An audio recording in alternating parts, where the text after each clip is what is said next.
Welcome, everybody. This is a special committee of the whole meeting for the municipality of the county of Annapolis. The purpose of the meeting is to discuss the Bridgetown area community rate. We'll start with the roll call. District 1. Bruce Prout. District 2. Brian Fuzzy Connell. District 3 is Alan Parrish, myself. District 4. Alberto. District 5. Lynn Longmire. District 6.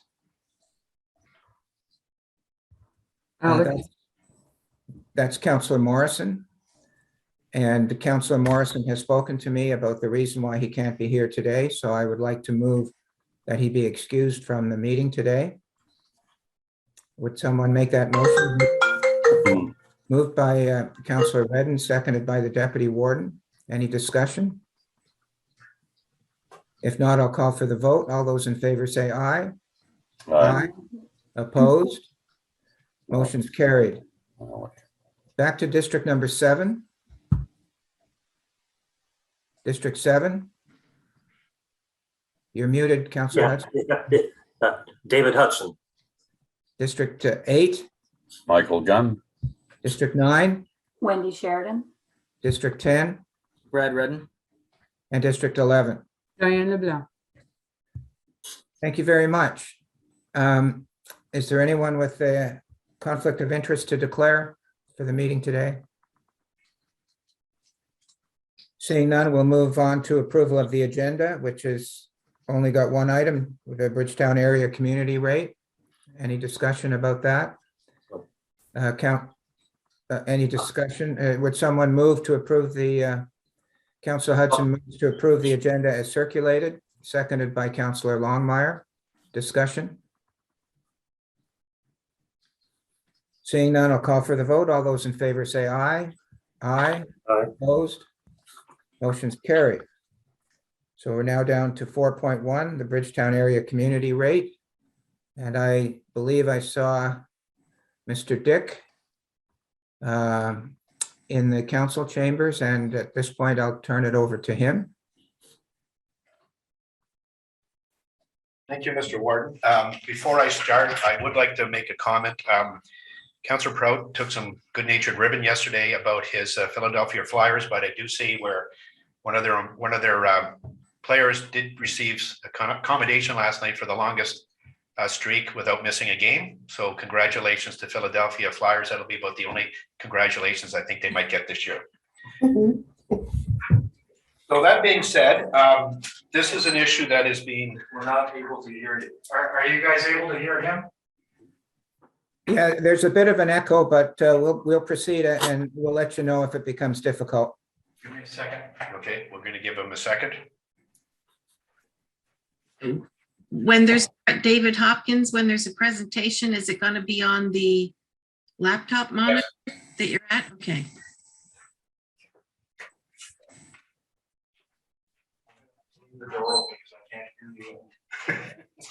I'm pretty loud. Sorry. I'm sure you can hear me. Okay, before we commence, I'll just tell council that this is going to be a tag team between Nancy Camo and myself. And so this is a presentation that was formally put together, I'm going to say last fall, by Nancy and Holly for the most part. We did provide this to council and the community. I think it was in October. We didn't have any discussions on it specifically. So today I want it to be sort of an open discussion, and if any of the councillors feel that they'd like to interrupt at any point, certainly my feelings won't be hurt if you stop me mid-sentence. And I would probably appreciate that more as we present things. If you have questions or comments, provide those, and then we can deal with those and then move on to the next slide. I do also want to say, and certainly the warden and I have talked about this on a number of occasions, as to what is the background about having this Bridgetown community area rate. And certainly when you read the UARB ruling way back in 2014, and you look at the letter of intent, there doesn't seem to be anything in there that says we need to do this. So, you know, I've been racking my brains for, which doesn't take very long, by the way. I've been racking my brains thinking about why this was done. And I didn't want to go back to the minutes back in 2014, 2015. But I do see where the council of the day had engaged Kent Duffett to do a projection. And unfortunately, I don't have the numbers from that projection, but what I understand it to be is this summary that this 4-page summary that council has been given, that's got a list of all the expenditures from Bridgetown going from 2014-15 through to 2021-22. And all Mr. Duffett did, or whatever his name was, all he did was just take a projection that was prepared and then increase it by 2% annually. So we have not changed any of those numbers going back to 2014-15. It's the exact same numbers. And quite frankly, we haven't even analyzed those numbers to look at what the actuals were on an annual basis. And so not only do I find no justification for why we did it, other than maybe council said to do it, I don't see anything why we would have done it for the 2 years beyond dissolution. That being said, there's nothing we can do about it. It's been done. And so what we try to do as staff, I guess, in the last budget process is try to just keep those numbers going forward. My guess is at the end of this day, and prior to implementing the next budget session, we will be making some changes to this Bridgetown community area rate. And I want to council and the community to know it's not just a community rate, it's a community area rate, which is very consistent with all the other area rates that we have across the county. So that being said, I think Nancy, you're up first. If you want to start. Yes. Sorry to interrupt. Just so I get an idea of what we're doing today. I believe you said this is for discussion today. And what I'm taking from what you said is that we're not going to make any decisions today in the committee of the whole. We're going to have a discussion, and then sometime either at the budget session or between now and the budget session, the issue of what we'll do with the community rate will come back before council, perhaps with a recommendation from staff. Is that where we are? That's where I suspect we are. But council can make a decision today to do something. And if council does, certainly makes it easier for us going forward with in terms of a budget process. But I suspect council is not going to be in a position today to make a decision, so we can have these discussions at a later date. Yes. Thank you.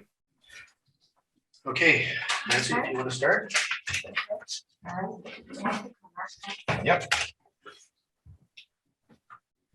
Good morning, everyone. Bridgetown became a part of the county on April the 1st, 2015. And at that time, the previous year, when Bridgetown Council voted to dissolve, the province worked with them and they worked with the County of Annapolis, and they created a Bridgetown dissolution team. And this team is the one that worked together to look at all the costs of Bridgetown, how it was going to affect the county. And they were the ones that had Mr. Duffett work on the budget sheets that have been used for the area rate for the past few years. So that's kind of just a little bit of history of that.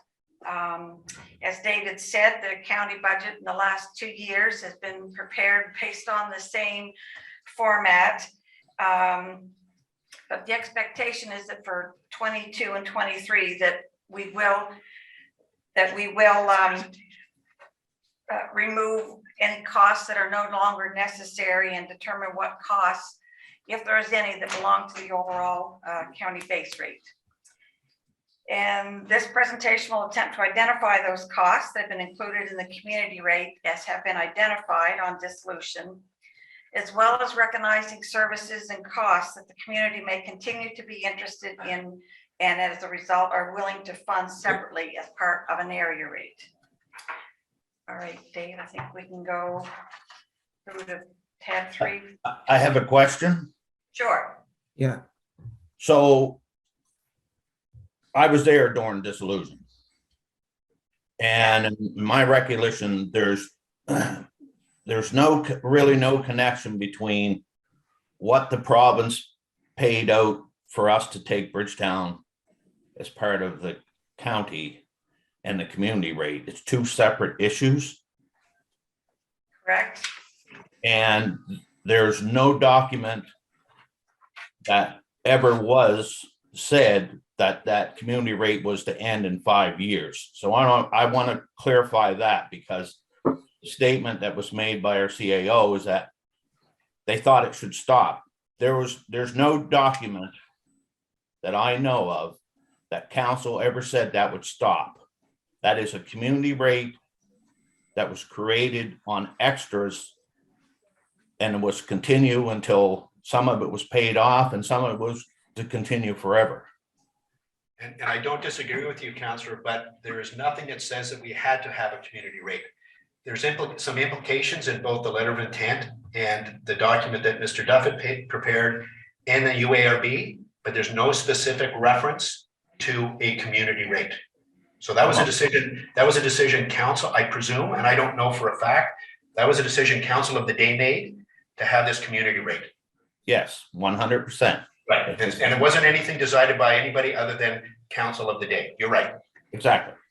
But there was no ever mention that it was to stop at the end of the 5-year period. I want to make sure that the citizens of Bridgetown understand that. There was no talk of that stopping because what they wanted beyond what the county offered. And if I may, and I don't, again, I'm not disagreeing with you. There was certainly, I guess, the understanding that maybe it was for 5 years because it was only prepared for 5 years. But what the UARB ruling does say is that there's supposed to be a mitigation of those extra taxes that were paid by the community of Bridgetown when they became part of the county of Annapolis. Again, I'm not sure what that means, but when I read through the document, what I'm presuming it means is that that differential in the tax rate between Bridgetown and the surrounding community was supposed to cease to be as large as it was. What that means, I don't know. So all we're trying to do today is to give you a sense of what's in the community rate, why it's there. We're going to give council and the community some options. We're not suggesting you even take our options. There's many options that council could consider, but we just want to get to that point that they are part of the community. And should they be paying a community area rate that's significantly different than area rates that other parts of the community are paying? If I may ask the question, Sure, go ahead. if I could ask Councillor Connell this question, from what has been previously said, the community rate was set by council, and I was wondering if Councillor Connell could comment on the rationale for setting that rate back in 2015, 2016. Sure. When you go over what it details, there was some debt owed by Bridgetown that under dissolution they wouldn't take. So that was put into the community rate because the taxpayers outside of Bridgetown shouldn't have to pay their previous debt. So that's some of it. Bridgetown citizens was told how our snow removal worked. They were not happy with that.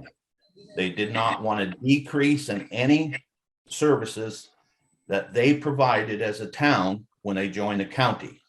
So at that time, they were given the fire department an extra $45,000 from the town of Bridgetown, not the county. They were having their sidewalks plowed.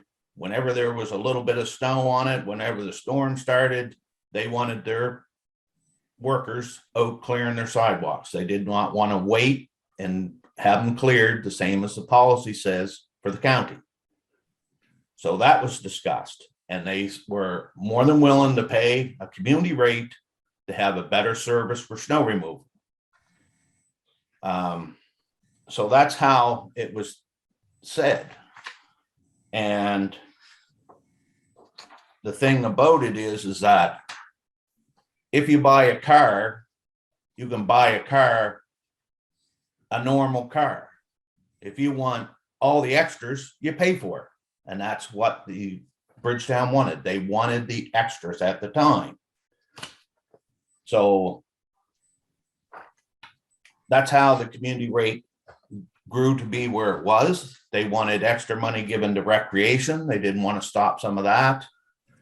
They wanted some of the things happening in their park, that they wanted their July 1st celebrations to continue on.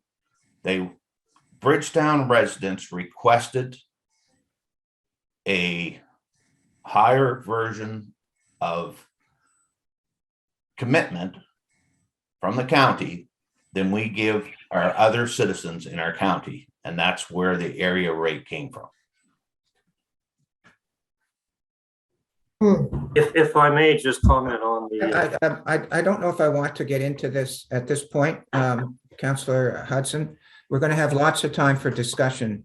I think I'd like to hear a little more of the presentation before we get into this, and you can ask all the questions you want of Councillor Connell or anyone else later on. So I think we'll go back to the presentation. okay, that's perfect. One thing that in relation to that is that the board in their report, this is what they said. The board heard evidence at the hearing and in studies filed in evidence about the town's deteriorating financial condition. In the absence of dissolution, the town would have faced significant increases in the town's tax rates, which would have put it at a competitive disadvantage with the surrounding municipality. Further, the town does not have enough staff to meet the existing demands of the community.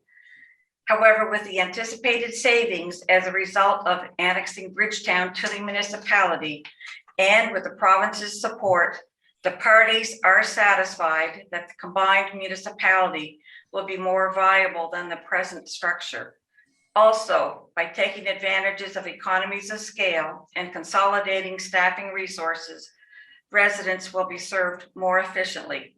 In the view of the board, the efficiencies gained through the union of the municipal units will improve the ability of the area residents to meet the challenges and opportunities of the future. So that was their comment on that.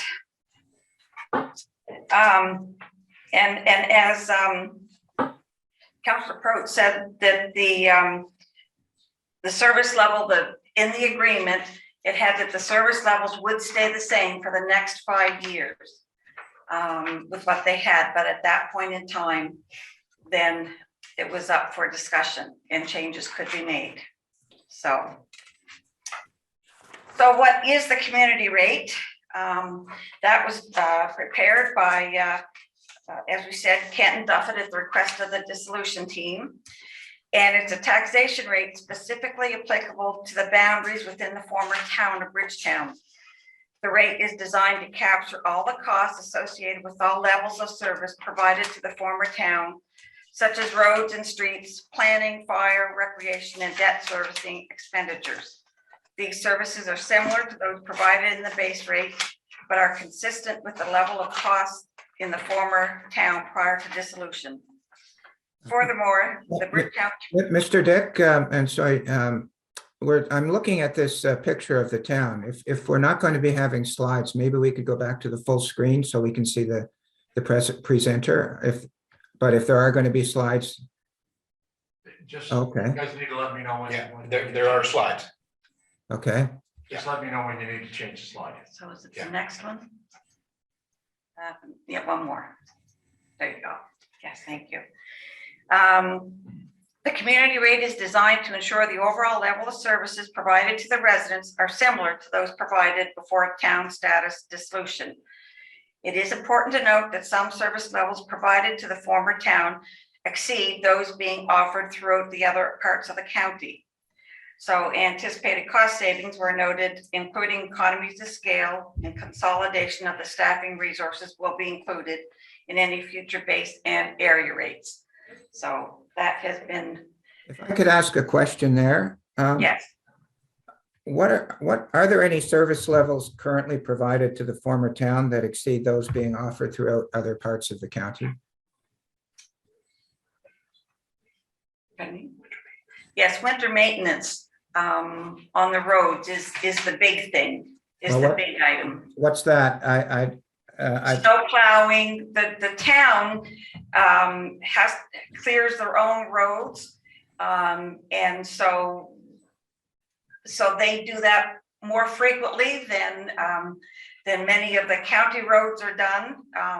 That is in part because of the the agreements with the contractors, and also Department of Transportation looks after some of our roads as well.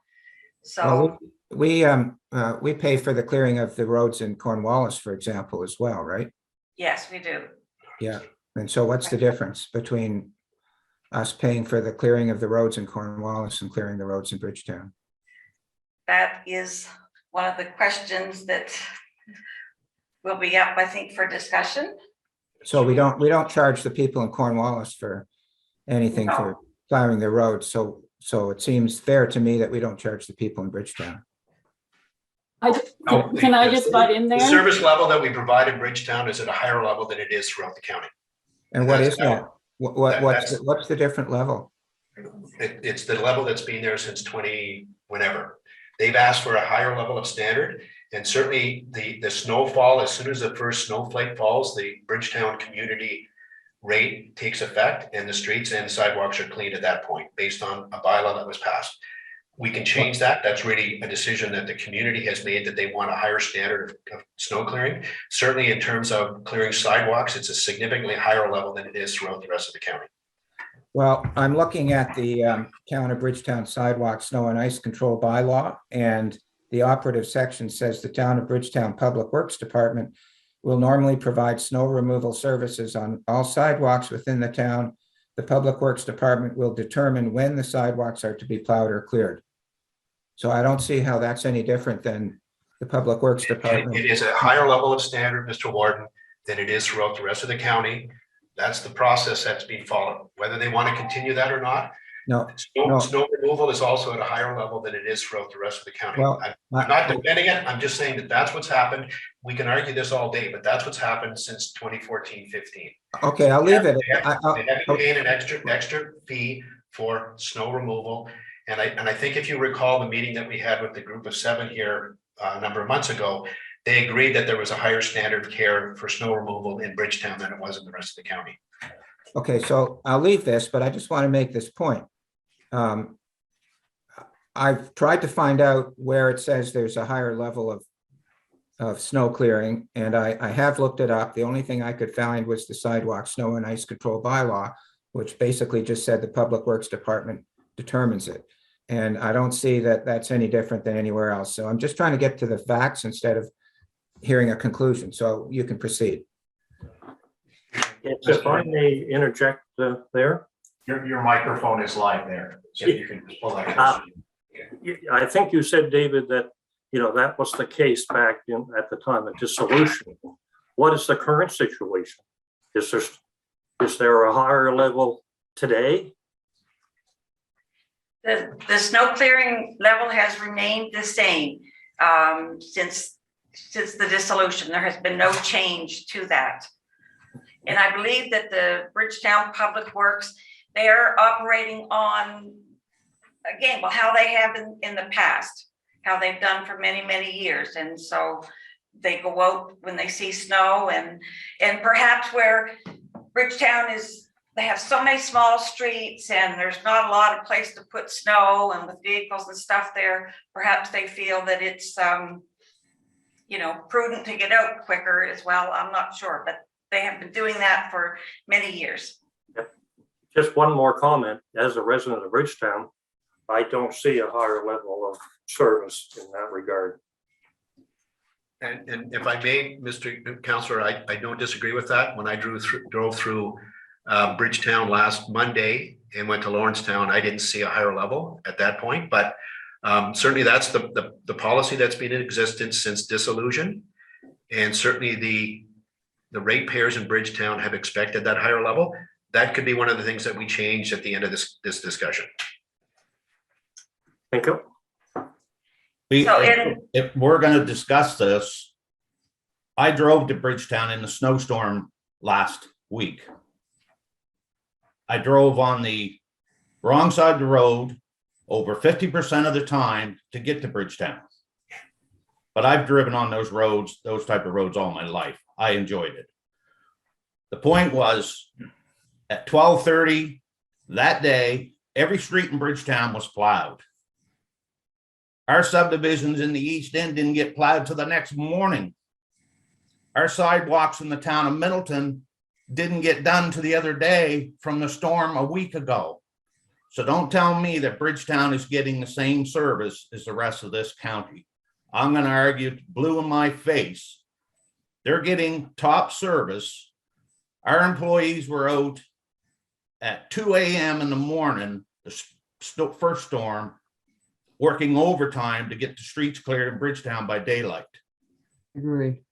Last week, when the snowstorm was 12:30, every street, I drove every street in Bridgetown. Every street was plowed. So don't go there with me on the service they're getting for snow removal. Okay. The county contracts most of the road snow clearing and maintenance to the Department of Transportation or local contractors. And each of those contracts have stipulations as to when the snow would be removed. And with no alternative direction, Bridgetown operations have continued to operate at the same level of service as was offered by the town administration. So they do their own snow clearing, they do their own backhoe work and all that stuff.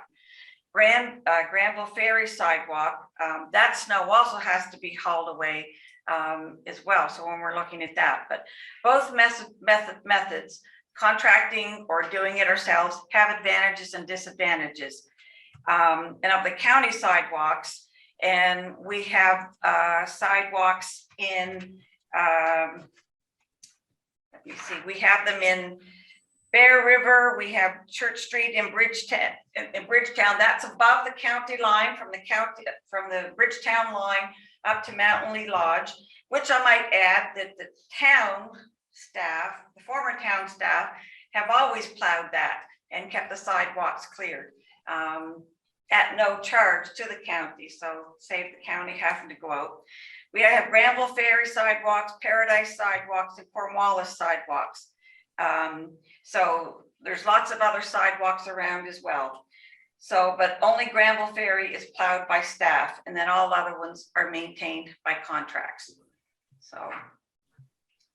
But none of those others have any community rate to cover the sidewalk clearing, right? No.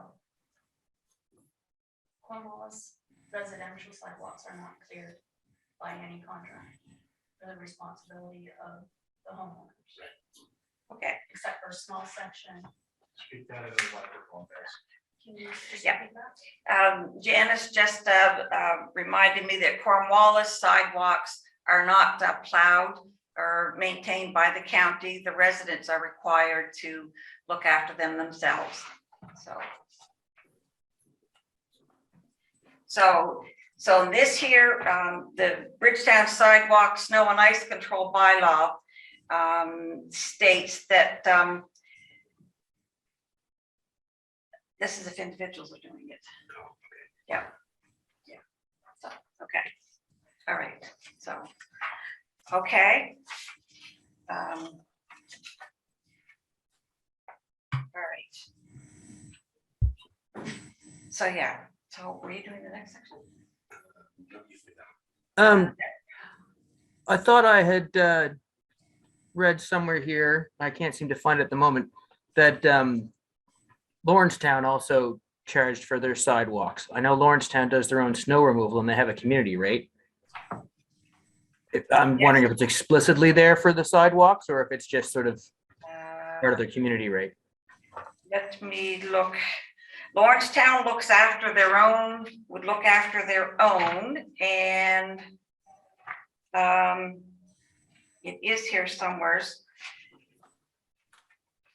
Village of Lawrencetown. Their area rate included sidewalks and village maintenance. So, and that included their snow removal and their spring sweeping as well. So that's the area rate that we collect on their behalf and send to them for doing that. Do you know what that rate is? I don't have that rate. We'll try and find out for you. We'll try and find out.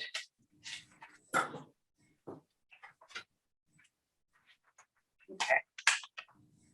All right. So this slide here was one of the ones that was prepared with the dissolution. And that just shows you the residential assessments that were budgeted for the next 5 years from 2015, 16 up to 19, 20. So those are for the Bridgetown area. And when they were looking at the expenses, and again, they were keeping the expenses similar and in line with what they had in Bridgetown before that. So for 15, 16, the total expenditures before credits and revenues was 1.5 million. And as you see, they haven't went up they've only went up 2% in this budget preparation to 1.584 at the end of 1920. Credit for revenues was 1.14 for 15, 16. So that left expenses of around 393,000 that were to be included in the Bridgetown area rate. And again, it's up to 1920. That amount was about 405,000.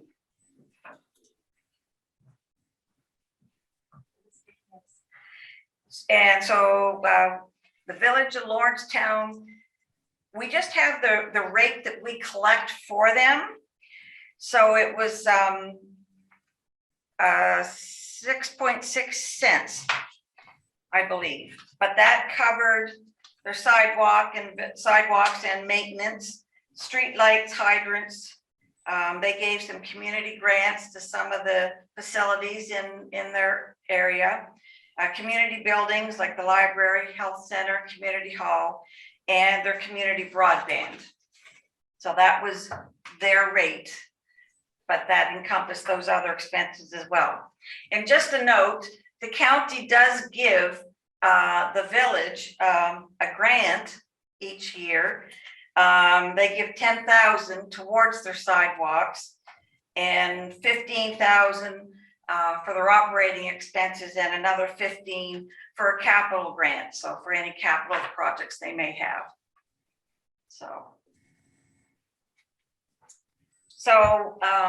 back on this slide here, you can see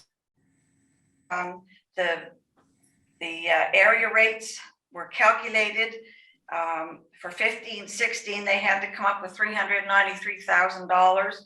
So it ended up being 0.727 cents for the residential area rate, and commercial was at 1.599. And the commercial is basically double. The commercial rates are basically double what the residential rates are. It's Alan Parrish speaking. I just want to clarify these expenditures. My understanding, and I could be wrong, is that these aren't actuals, that these are just, these were budgets. no, but these were just basically the budget was calculated for 15, 16, and then each year it was increased by, say, 2% or 2.5%. So they're not actuals, they're just some calculation was done back in 2015, and it's just been moved ahead by mathematical rather than actuals, correct? Correct, yes. Okay. Okay.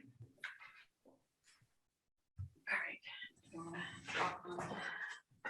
Okay, thank you, David. So council received a number of months ago, and maybe multiple times, they received a 4-page summary of what made the rates for Bridgetown community rate. And I know some councillors would like to go through that long list of 4 pages to determine what should be included, if anything, in a community rate, what shouldn't be included. So all I've done with this slide, or all we've done with this slide, is just summarize it in the main expenditure categories.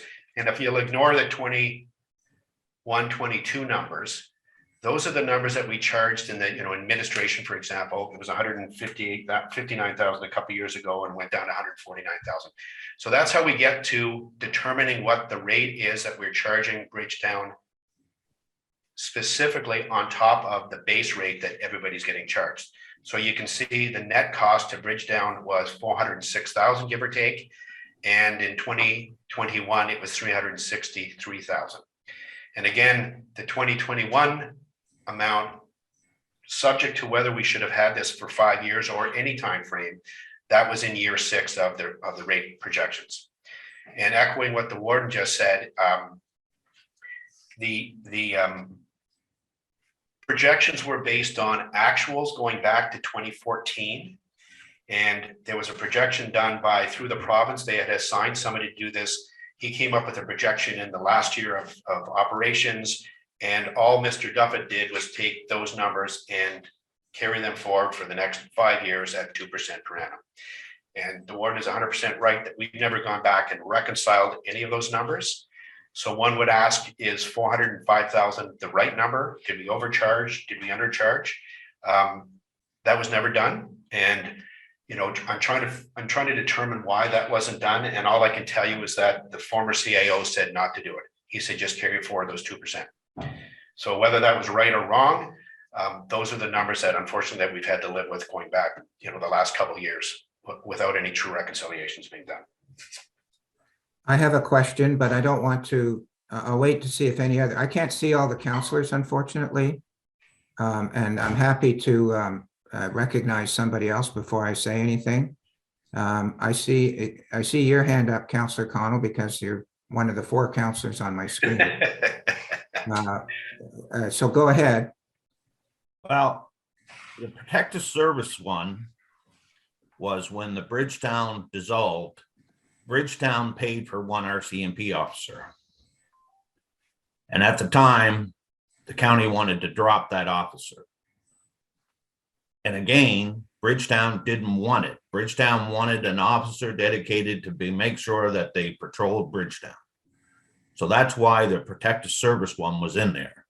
Obviously, in 2021, a police officer isn't $43,000. So that's why the protective services one was 280 and 260, was because they insisted they still had a police officer to service their community. Administration one, I understand. If we closed the building and it didn't cost us anything for administration, sure, it dropped to 0. The public works one, I'm sure will be your snow removal. Sewer, the sewer was in terrible state when the county took the former town of Bridgetown over. They were in debt in their sewer account. That was a mess. But the only thing I don't understand is that in that platform that Dave Dick has given us, it's down to 0 last year for recreation. I don't know what the payout for the 97.7 and the 9300 the previous years, what that detailed. I don't understand exactly how the rink is run now. If we have a full-time employee there for just the winter or year round, but I'm sure that it shouldn't be 0. Again, that was a number that was approved at last year's budget, so I don't feel it's fair for me to comment on it. But I will say that there were some numbers in the past that, even as I look to see what we've done in the past, there are some numbers that I would have questioned. But again, I don't know that there's any point going back and seeing what wasn't done correctly or what was done correctly. I think really what the process is here is, do we want to continue to have a special area rate for Bridgetown, as we do for other communities? And I'm of 2 minds. I think I've spoken to council about this before. Certainly from an administrative point of view, I'd like to get rid of all the area rates. But there are some communities that do require different levels of service, and they should be held accountable for those. Certainly, I think, to Councillor Connell's point, is if they ask for extra police protection, then that's something that is specific to that community, then they should pay for it. Anyway, that's what the purpose of this is to talk about, are those things that we want to consider going forward with. And I will say that the Bridgetown community rate is probably a misnomer. It is a Bridgetown community area rate, which is very similar to area rates that we have in other parts of the county. So it's not something that's specific to Bridgetown. I want council and the community to know that. We do this in other areas. There are things that are charged specifically to Bridgetown that we need to discuss whether they should be. And I will use debt, for example, debt on roads that we've been charging them for in the past. Is that fair to charge Bridgetown for that debt repayment? Because they're not the only people that use the roads. So those are the bigger discussions we need to have. You know, whether they want additional snow clearing, that's really a community decision. Do they want extra policing? That's a community decision. But there are other decisions I think we, as administrators and as elected officials, we could be making those decisions. I don't think that we need to count the community to tell us, you know, do we want to do this? Do we want to do that? Should we charge? Because nobody wants to pay any more than they have to. But getting back to the comments earlier about Lawrencetown, yes, we charge them a rate that's almost as high as what Bridgetown is. And that's been going on for a number of years. So it's a bigger philosophy here about who gets charged for what. And I think that's the bigger decision, instead of sort of line iteming all these items, which could take us days and days and days. What we're saying is, at the end of the day, let's make it zero and add back things that should be added back, because that's a lot easier for council, the community, and certainly for staff to understand. So when we get to the last 4 or 5 pages, we talk about things that we believe could be charged to Bridgetown specifically, which would be similar to other communities. But at the end of the day, it's council's choice. We're just giving you 4 options. There could be 20. I'm not sure. So I do want to also comment on the comment that was made about the 2%, which again, to me, I have difficulty accepting that. We just accepted 2%, never went back and reconciled it. But we also charged them, this is based on Kent Duffett's notes to his unaudited compilation that he did back in 2014, 2015. It talks about the financial projection uses a 2% inflation rate, which we never went back and said, is it 2%, is it 1%? And we also charged them, I can't find it here. Here it is, a 6% service charge levied on total projected expenditures has been included to capture the expected cost of the county of Annapolis administration. I have difficulty with that, because we would have also charged specific time, or we should have, for administration that we're providing services to Bridgetown. Anyway, again, in my opinion, this is water under the bridge. There's nothing we can do about the past. It's really, what do we want to do going forward? So if there's no questions. Yeah, Mr. Duke, I'd like to make some comments. Question? As I said, unfortunately, I can't see all the counselors. Did I hear somebody wanted to say something before I do? I don't. Question. A question. Is that? Please identify yourself. Oh, sorry. Question, Warden. This is Michael. Okay, go ahead. Thank you. So, and this is direct through you, Warden, to the CAO. The 2% that they geared up through the years, the last 5 years, and it turns out that the actuals were less money than what this area rate, the citizens of Bridgetown, got charged, right? This is what I'm getting from what you're saying and from this piece of paper in front of me. So will we go back and make a reconcile that amount, or start new this year coming and say, well, you know, we did overcharge you, but you know, you've paid that now and we're not going back there? Because it looks to me like that 2% put them in a situation where they were overcharged for their services. Thank you. And maybe you could just clarify that, David. Thank you. Or thank you for that, Deputy Warden. And again, this is a discussion that the Warden and I have had on a number of occasions. I don't believe that it serves any purpose to go back and make changes, because it would take us way too much time to determine if that's the right number. We could go back, but I can tell you, given where we are now in terms of, you know, we're behind in a bunch of things, we would not have a budget done until September. well, At the end of the day, whatever happens, if it is, and one would like to think that we may have overcharged them, but maybe we undercharged them. I don't know what the reality is there, but let's just say we undercharged them or overcharged them by 200,000. What happens is that gets put into the base rate, and then they still have to pay for that 200,000 because they would be charged the base rate. So we can't just exclude that from them. So if you want staff to go back and review this, go back to 5 years and see what the actual numbers are. We could do that. I don't know that it serves any purpose, because at the end of the day, You know, if they've overpaid by X number of dollars, who ends up funding that X number of dollars? The rest of the county and Bridgetown. So they end up paying themselves. So unless we did something completely different. So that's again, a decision council would make. I would advise against doing that. I would like to cut this off and let's do whatever needs to be done going forward today. That's my thought.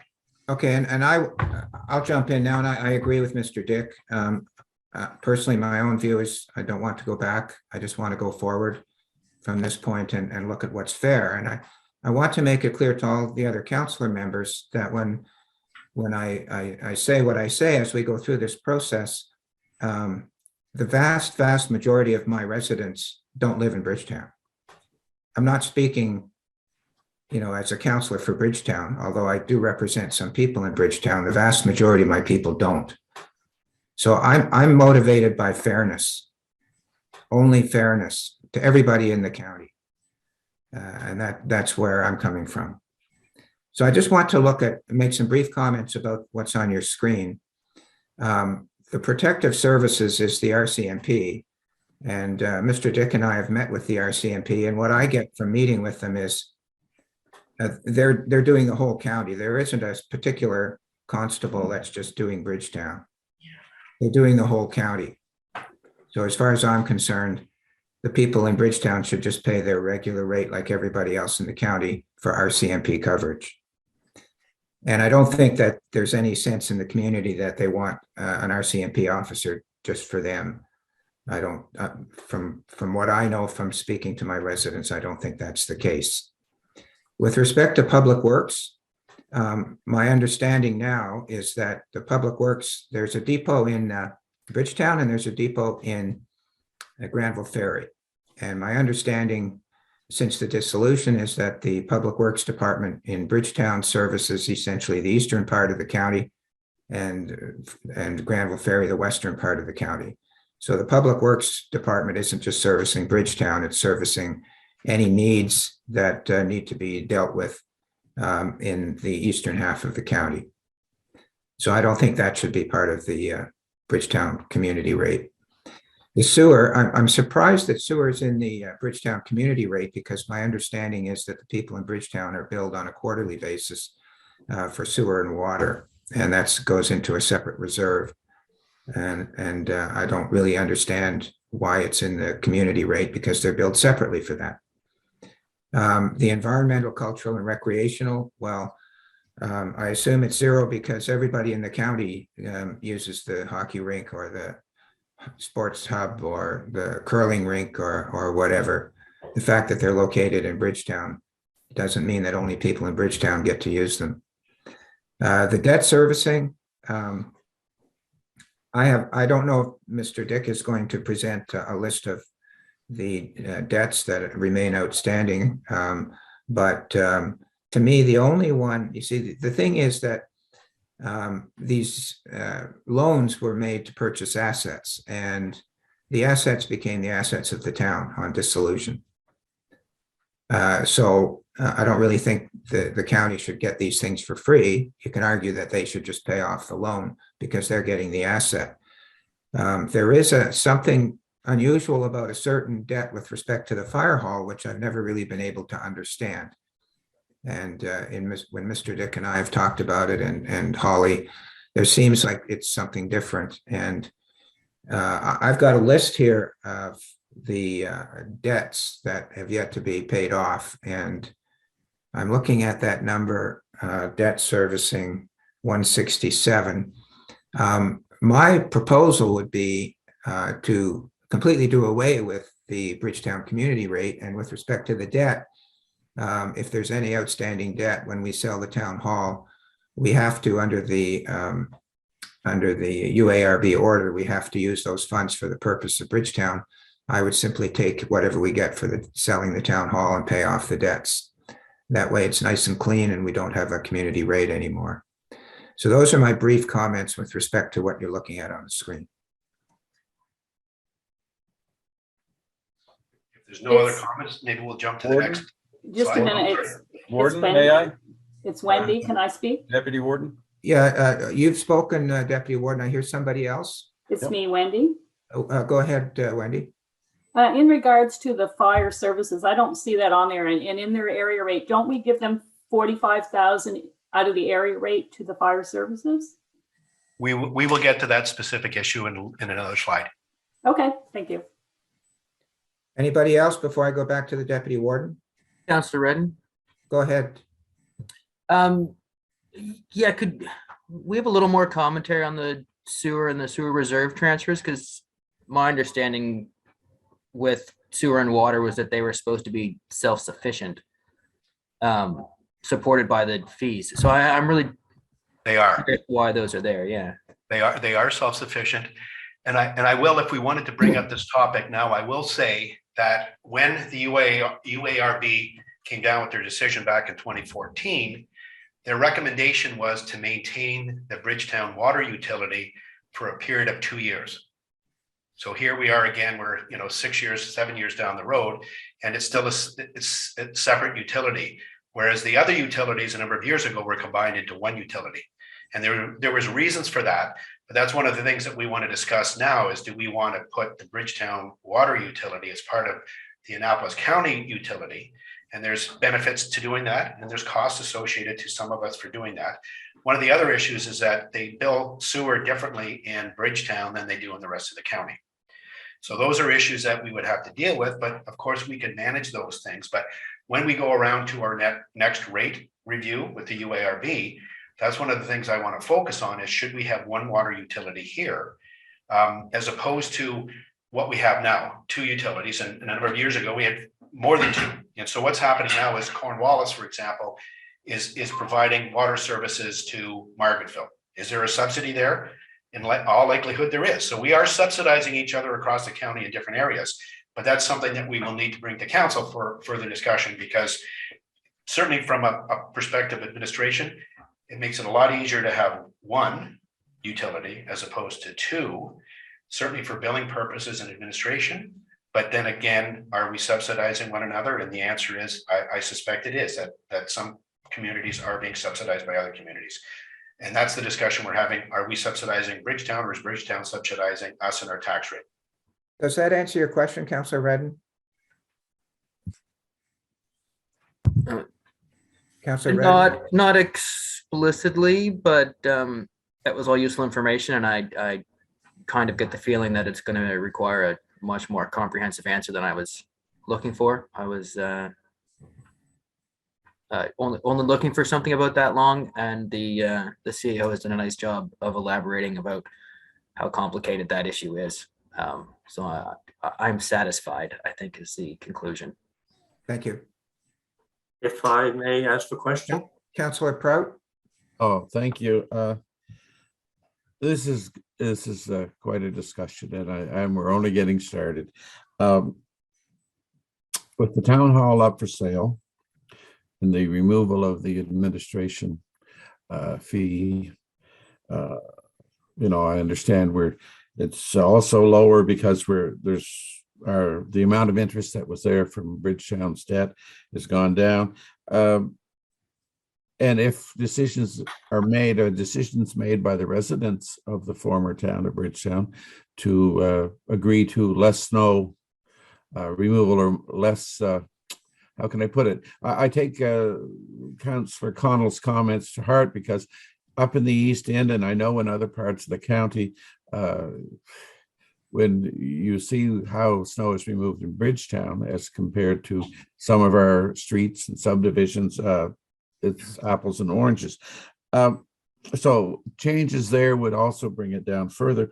But I do have to take a little note of the comment that all the county can use parts of Bridgetown. In theory, that's true, the amenities there, but a lot of our areas out in the rural parts of the county, we don't have, stores handy.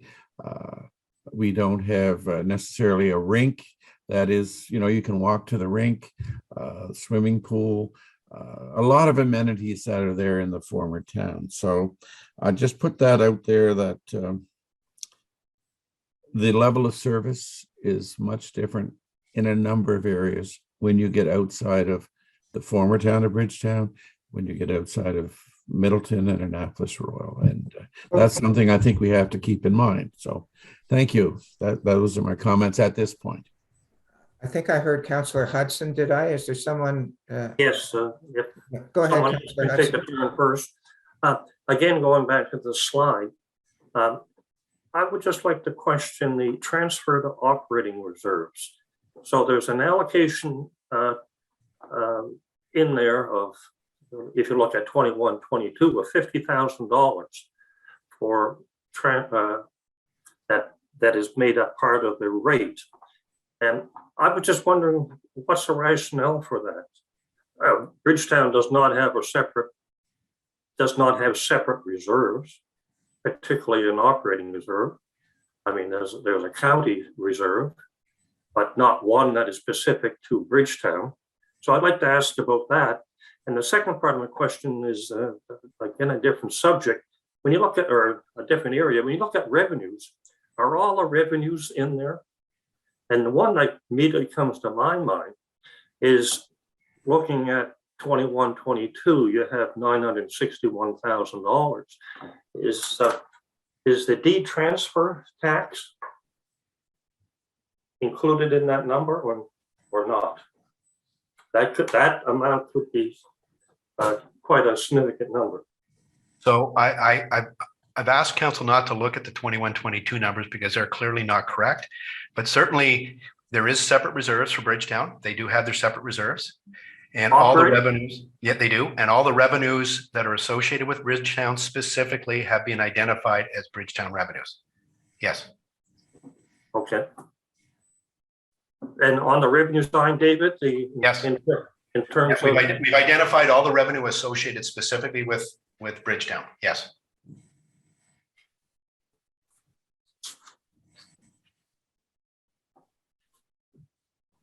Councillor Connell, I see your hand up. So saying that if we're going to move forward, all those reserves are going to go into the county-wide reserve? If that's the direction council wants to take, I believe that there should be one reserve or two. I don't think we should have separate ones for Bridgetown and the rest of the community. But again, that's a decision council will make at the end of the day. Staff will put something together subject to how far this discussion goes. We will put something together based on the discussion we're having today. And then council will make those decisions later. Certainly from an administrative point of view, why we would have separate reserves in different places. I understand you'd need them for water and potentially for sewer, but operations are operations. And I think the warden brings up a very good point that the agreement says that if assets are sold that are in Bridgetown, the proceeds stay in Bridgetown.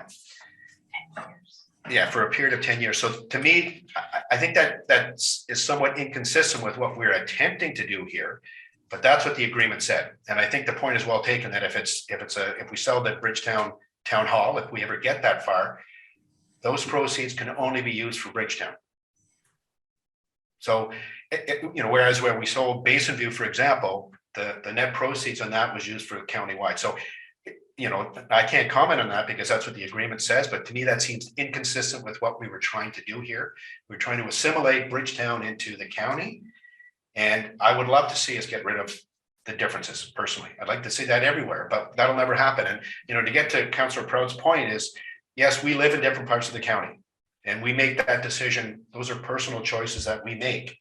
So Bridgetown is sort of the commercial center. So people do go to the commercial center to use the amenities that are there. But if we think to what happened in the last number of years with Basin View, that was something that was subsidized by every taxpayer in the county, yet we couldn't walk to that facility.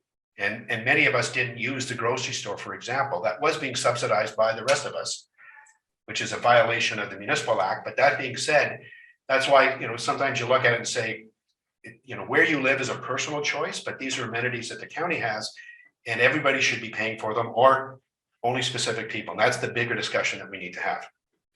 Well, under the debt servicing, I just wanted to clarify one thing is that several areas in our county, there is an area rate for roads. Any subdivision road since the takeover from the province to the county, if they wanted that subdivision road paved, the area rate was set on those streets, that every house on that street paid their 25% until that debt was paid off. Agreed. So, And you'll see that in a slide coming up. Yes. and so I'm not willing to scratch the streets in Bridgetown just because they think nobody else is paying. Diane here. Go ahead, Diane. I've kept very quiet so far. However, I do agree with the comments that Councillor Connell and Councillor Prout are bringing out, and I'm sure other people that have subdivisions in their district will agree to that have been passed down from the province to the county. I feel calls all the time back of how the streets are not being cleaned appropriately, and they're not wrong. So I understand that if we want to have our roads cleaned properly, then we have to put an X amount of more money into it. So if we're going to do that for one area, we have to do it for every single roads that are out there. And I do have other things that I'd like to say, but I'll leave it at that for now, because that right now is the issue. And of course, we have another storm coming up, so that's going to be a beauty. And Councillor, that's a very good point, and certainly that is something that will be discussed. And you know, having taken that road over and being charged specifically to that subdivision is very similar to if we're enhancing water and or sewer services to specific parts of the community. Those people pay for them. So we're talking about expanding water services in Bear River, for example. Those are costs that will be absorbed by the people in Bear River, not the rest of the county. So there is a difference now, and I will say where this subdivision is paying for the paving of the road, the maintenance of those roads are paid for by everybody. We don't separate those. So it's not, I will say it's not an uncomplicated issue. And that's why I've said from day one, if we had one rate, it would make our lives so much easier, but that's just an easy way out. I'm just trying to find an easy way out. And I know it's not fair to some communities, but certainly, Councillor LeBlanc, I totally agree with the level of snow clearing should be consistent and better than what it is. I'll be the first one to admit it. It should be better than what it is. If people want enhanced snow clearing, as they apparently do in Bridgetown, and that's really the removal side, and I've had difficulty with this issue too. That why is the snow clearing different for sidewalks there than it is other parts of the county? If people want to pay for it, that's a separate issue. But for basic services, we should all be paying for them. That's my view. I'm not going to disagree right now. I'm just going to say thank you for your response. I don't see any other. Oh, right here. Speaking up. Pardon? Sorry, please identify Michael yourself. again? Pardon me? Deputy Warden, is that, go ahead. Yes, thank you. And I just wanted to make a point here on the in public works, and I just wanted to clarify something here. For the last 5 years, 6 years since I've been in this business, I've noticed that Bridgetown Public Works staff stays in Bridgetown. Yeah. I have noticed that Bridgetown Public, because I brought this up before, Bridgetown Public Works staff have new backhoes, new trucks, and one thing and another. And I've noticed this for years, and that gear stays in Bridgetown. That gear doesn't come down to Annapolis when we need a water, something dug up in the street. Their backhoe doesn't come down to a Granville Ferry or anywhere to work. That backhoe stays in Bridgetown. The same with that plow truck, stays in Bridgetown. Noticed this for years. And unless there's been a redirection from the office of the CAO, you know, Bridgetown Works has been looking after Bridgetown. Cornwallis, you know, and years ago, when I want to just make a quick statement about Cornwallis, you know, down at Cornwallis years ago, and some of this council here will remember, we talked about an area rate for Cornwallis to help pay for Basin View. We talked about this years ago and almost, you know, for quite a few years. It was always shut right down.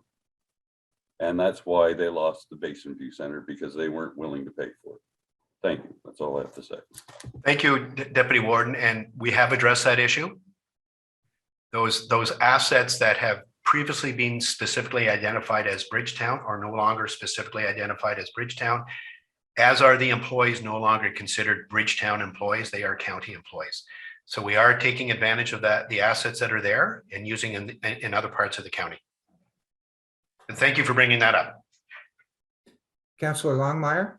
Thank you. I just want to thank Deputy Warden Gunn for bringing that up, because that was the point that I was waiting to raise. So I'm glad to hear, Mr. Dick, that that has been addressed. I do want to echo as well several of the other councillors. The snow clearing certainly has been a disaster, and it is frustrating to go through Bridgetown and note that they have bare ground when places like my district and District 5 are not plowed, and based on the protocols through DOT, and I understand all of this far better today than I did even yesterday. But it is frustrating, citizens not able to get their children to school. This was an exam week, and students were not able to get there. And so fundamentally, as the warden had expressed earlier, it is about fairness. We've got to come up with a better formula for success for the whole county. Thank you. I have some personal observations that I will make about that, but maybe I'll just keep those to myself. Is there any other questions on this slide? I don't see any, Mr. Dick. Thank you, Mr. Warden. Okay, if we go to the next one, David, please. Okay, let's talk about the letter of intent specifically. So this was effective back in April 2015, when the former town of Bridgetown officially became part of the county of Annapolis. All the assets of and liabilities, as the warden said, they now belong to us. They are now on our financial statements. But should they sell any, the proceeds stay with the town of Bridgetown, or the former town of Bridgetown. Ownership and maintenance and responsibility for that is the responsibility of the municipality. That's one of the inconsistencies that I find with the ruling that was given back in 2015. We're in charge of the ownership and the responsibility for the maintenance, yet if we were to sell some of those assets, we don't get advantage of it. But that's, again, just me making a personal observation. Letter of intent, I do want to speak to that. So maybe we can jump to the next slide, David, please. So this is what the letter of intent had provided to the former town of Bridgetown, dating back to the date of dissolution. So there was an equalization fund that they always received of roughly $206,000 that they continue to receive today. There was special capital funding of $231,000. There was a grant, and the 230 is for 5 years. The capital grant of $91,500 was for 5 years. There was an operating component to that specific grant of $38,000 for 5 years. Then there was some transition funding that they gave us, of which $497,000 came in year 1, $152,000 came in year 2, and $21,000 came in year 3. So that's the funding that the province gave to the former town of Bridgetown that we are to use for either operating minimal amounts of 206 and the 37, or for capital regeneration. The last year of this, 2019, 2020, the province, in their infinite wisdom, never gave us that money. So council will recall that I brought this up on a number of occasions. As a matter of fact, after this past election, Don Campbell and myself went to visit with the minister. We brought this subject up again. I met with Jason Hahn maybe 2 or 3 weeks before Christmas, brought it up again. And what the province is trying to say is that we had to prove that we were spending the money, which clearly we were, but we can't spend it until we know that we've got it. So as of one day last week, we did get confirmation from the minister that that money will be coming. And we've identified that we will want to use that, obviously, in Bridgetown for Bridgetown works. So I want council to recognize that there's another $340,000, give or take, that are coming to us. I'm not sure what date that will be, but I suspect sometime soon. So David, if I can go to the next schedule. But before you leave that, Mr. Dick, before you leave that slide, I added up the money that the province agreed to pay to the municipality, not to, this is after the dissolution, so this money went to the municipality. I got about 2.8 million. And I think these numbers here add up to about 1.8 million. So the point I'm trying to make is that the province did give the municipality, let's call it somewhere around $2 million after the dissolution to kind of soften any blow.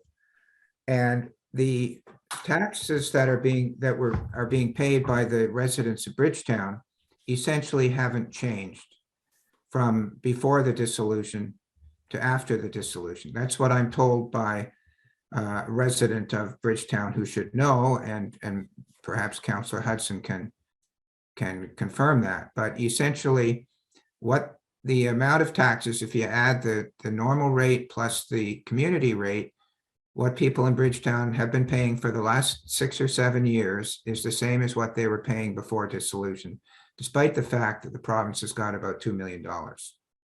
That's the only point I wanted to make. I hate to correct you, Mr. Warden, but it's actually more than 2 million. Pardon me? It's actually more than 2 million. Oh, okay. That they've given us after the dissolution that directly relates to Bridgetown. It's Yeah. actually more than 2 million. Yes. So, and I can't comment on the rates themselves. I mean, it's difficult for me to understand when people say that I'm paying the same taxes that I was before, because remember, taxes are based on two things: tax rate and assessed value. So the assessments may have gone up. And in theory, if we don't need any more money to operate, if assessment goes up by a percentage, tax rate in theory would go down by that same percentage. So it's really the third number. It's A times B. It's really C that you're looking at. So I can't comment. I suspect that they're probably right. The rates have not gone down. I don't know that for a fact, but I suspect that that's probably the case. Thank you. And again, because we use the formula that was derived in 2014 and we haven't changed it for 7 years. Okay, so if we go to the next one. Did I have a question? Yeah, I have one question. question. Yeah, go ahead, Diane. Is that Diane? Yes, it is. Go ahead. What is the amount that you said, Mr. Dick, that would be given from the province again? It's about 340,000. The annual amount was 380, give or take, and I think Yeah. we received about 40 of it a Okay, couple years ago. Yes. all right. And the next comment is, the money that was given to the county was certainly used in Bridgetown and more, using the gas tax and everything else that's going on and extras. So it's the money has been used for Bridgetown. It's not an if, buts, or maybe, wouldn't you say?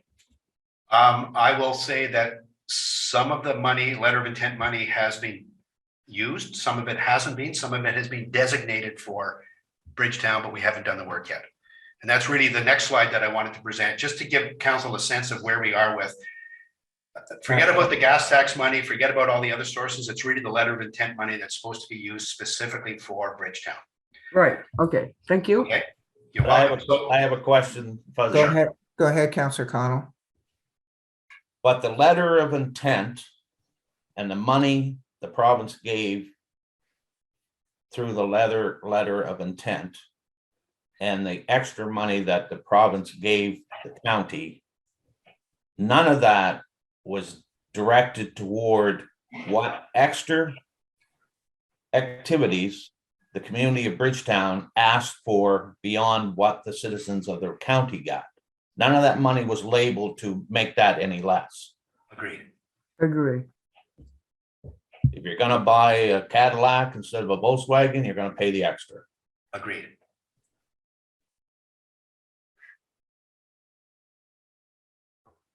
Okay, so let's look at this schedule. I'm sorry. Go ahead. Is there somebody else that wants to speak? Yeah, Councillor Redden. Go ahead, Brad. On that previous slide, David, could you, Mr. Dick, could you tell us under the Bridgetown column, which one of those are annual ones and which ones were one-time payments? I've always been confused by that on this. Okay, slide. so the slide says the equalization funding, that's Yeah. annual. So that 206 that they get is an annual fund. The 605 that we get is annual. The special capital funding, 5 years. The capital and operating, those are for 5 years. The last three are, that was a total commitment that they made in for a 5-year period, but they gave us in year one, 497 of that commitment. In year 2, 152 of that, and in year 3, 21,000. We did use those transition monies for computer stuff. We paid people and things like that. So that money, that money has all been spent on, a lot of it on quote unquote, in my opinion, operating activities that probably didn't qualify, but the province has audited it and haven't questioned it. Okay, thank you. You're welcome. So this one to me is fairly important in terms of some of the capital projects that we want to discuss going forward in Bridgetown specifically. So the letter of intent funds, as it stands at the end of last year, or yeah, at the end of 21-22, we had about $1.2 million in that account. And remember, this is only to be used in Bridgetown. So council's aware that we've got Queen Street that we want to do this year. And when I say this year, excuse me, sometimes I get confused as the timing, but that would be a capital project that I would love to see us start as soon as possible. So we've got in that commitment money, we've got $780,000 from the letter of intent funding for Queen Street. We've also got $100,000 in there that council's approved for the former parking lot or the parking lot of the former town hall. You can see in the third column where it says revenues coming in the current year, we're projecting interest income of about $14,000 and this other $340,000 that's just been confirmed to us. I do want to talk about what we do with that extra money that we're getting, because there's a bunch of projects that we want to complete. One of them being Queen Street. So right now we've got Queen Street funded to the neighborhood of about 800,000, give or take. Based on our best guess, that's probably going to cost us somewhere in the neighborhood of $1.2 to $1.3 million. And for those of you out in the community listening to this, Yeah, that sounds better. yeah, the community, one of the things that we need to address, and council will recall the meeting we had yesterday, is accessibility. So one of the things that we need to do on Queen Street specifically is address the accessibility for people with impairments to navigate that street. We haven't completed that process yet, but we suspect it's going to cost us some money. So this 340 extra thousand that we're getting, I would like to say at least we have to give some consideration to completing the Queen Street project. But there's a number of other projects in Bridgetown that we need to have some consideration for as well. And do we want to spend all of our money on areas that, you know, at this point, are they priorities? As we know, the Bridgetown Arena is going to start costing us some more money. I mean, it's a very, very well-used amenity in the community, but there are some expenses that we're going to have to bear in the next little while. We have some accessibility issues that we have to deal with, and one would hope that we would get funding for that. But the electrical panels in that building have to be replaced. There's a number of issues that have to be addressed in the arena. Is that something we want to contemplate as part of this letter of intent money? Or do we want to just take chances and say that there'll be some recreation funding available for us? So there's a number of issues that I think we need to really consider as we're talking about our capital budget going forward, not just for Bridgetown, but the whole county, but specific to Bridgetown. Are we spending it in the best place? So we need to bring that discussion forward, but certainly Queen Street is a priority. Council's already identified that. We cannot complete that project as it stands today with the funding that's available. So we will be coming back to council at some time when we have the final drawings, bring it to council and say, this is what we need to do. And the accessibility is an issue that we'll have to deal with. Where it ends up, is it $1.2, $1.3 million? Is there other funding available from, as Councilor LeBlanc just said, is there gas tax money we can allocate to this project? We will bring those forward to council when the drawings and the engineering reports are complete. So I wanted to bring that to council's attention that yes, there is money coming in, but we have a significant amount of projects that are coming forward that we have to address and identify not only the cost associated with that, but the funding sources that may be available. If I may. Go ahead, Councillor Hudson. Is that? Yes, just for the information of all council. David has spoken about the Bridgetown Arena. I want to make council aware, for those that aren't aware, that there is a fund called the Max Young Fund, which at the present time has a value of I don't know the exact figures, but I believe it would be in the area of $600,000 or $700,000. And that there is, the fund is basically invested in bank stock. And I believe the annual dividends that are received are in the area of $40 or so thousand.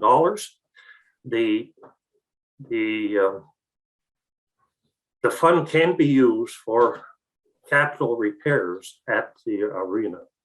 And so really, I just want to make the council aware of this fund. It is a large fund, and it can be used for capital repairs at the arena, along with the dividends that are received annually. Thank you. Councilor Connell. Councillor Connell, go ahead. Also, the provincial government put in effect this year that they've got a program in place to revitalize arenas in Nova Scotia. And that's where Lawrencetown applied for and got $8,000. So I think that I would hope that if there were some major projects that the rink needs, that we'd be applying for that program too, not relying on the taxpayer paying a portion if we can get a grant. Yes, and we're pursuing all those options, but I'll give you an example. They're looking at putting solar panels on, and certainly they've done a cost benefit of putting the solar panels in, and I don't recall what the numbers are off the top of my head, but probably in the neighborhood of $125,000 to $130,000. Certainly, Steve Clayton has put some numbers together that says we can recover that over a period of time through reduction in heat costs and some maintenance issues. So yeah, so he's doing some of that work, but to get that capital investment of 135, is there funding available for it? Maybe there is, maybe there isn't. But certainly we are pursuing all those grant opportunities. But, you know, and I think that's a good point, Councillor Connell, but every municipality in the province is looking for those funds too. So the province has got a finite pot of money, and we will all get a share of it, but will it be enough to do all the work that we need to do in the arena? Maybe, maybe not. I don't know the answer to that. Cool.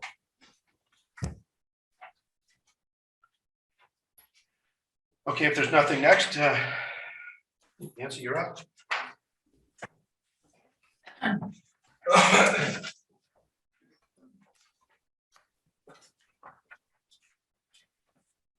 Village of Lawrencetown area rate. I believe we've kind of already touched base on this one earlier. The rate that we collect on their behalf goes for their sidewalks and village maintenance, streetlights, hydrants, their grants, some of their community buildings, and broadband.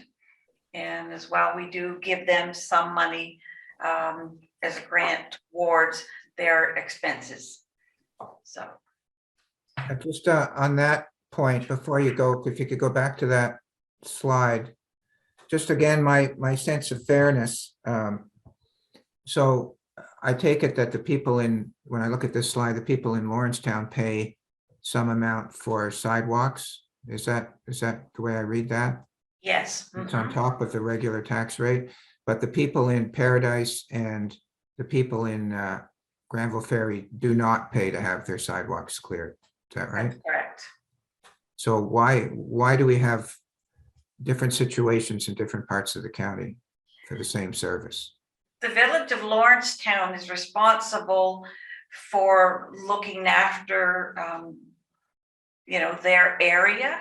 So they have been the ones to decide that they want to have, you know, the streetlights, the hydrants, all of that. So that's what that extra money we collect for them is for. Right, but the people in Granville Ferry and the people in Paradise wants their sidewalks cleared too, and they don't pay for it. Very good point, Mr. Warden.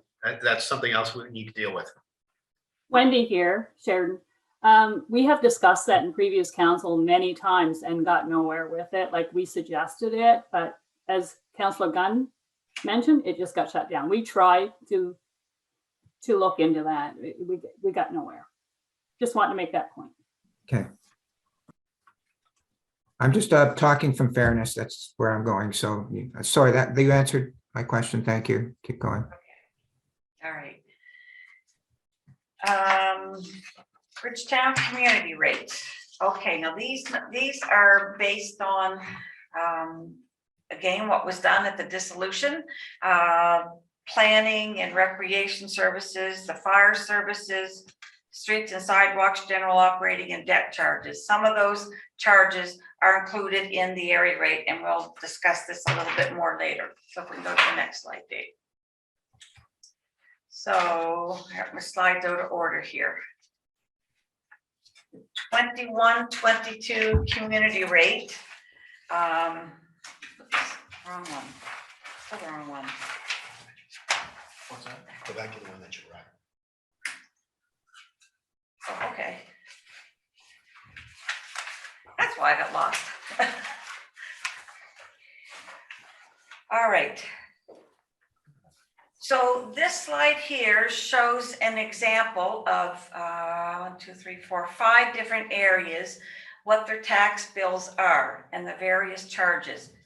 So we have Bridgetown, and then Cornwallis, Margarettsville, Lawrencetown, and Wilmette. So everybody has the same base rate and fire capital charge. And that money for fire capital is money that is put into a specific reserve for the fire departments, and then the fire departments come and ask for that money on occasion when they want to buy an asset, which you approve. So that's where that money goes to. Streetlights.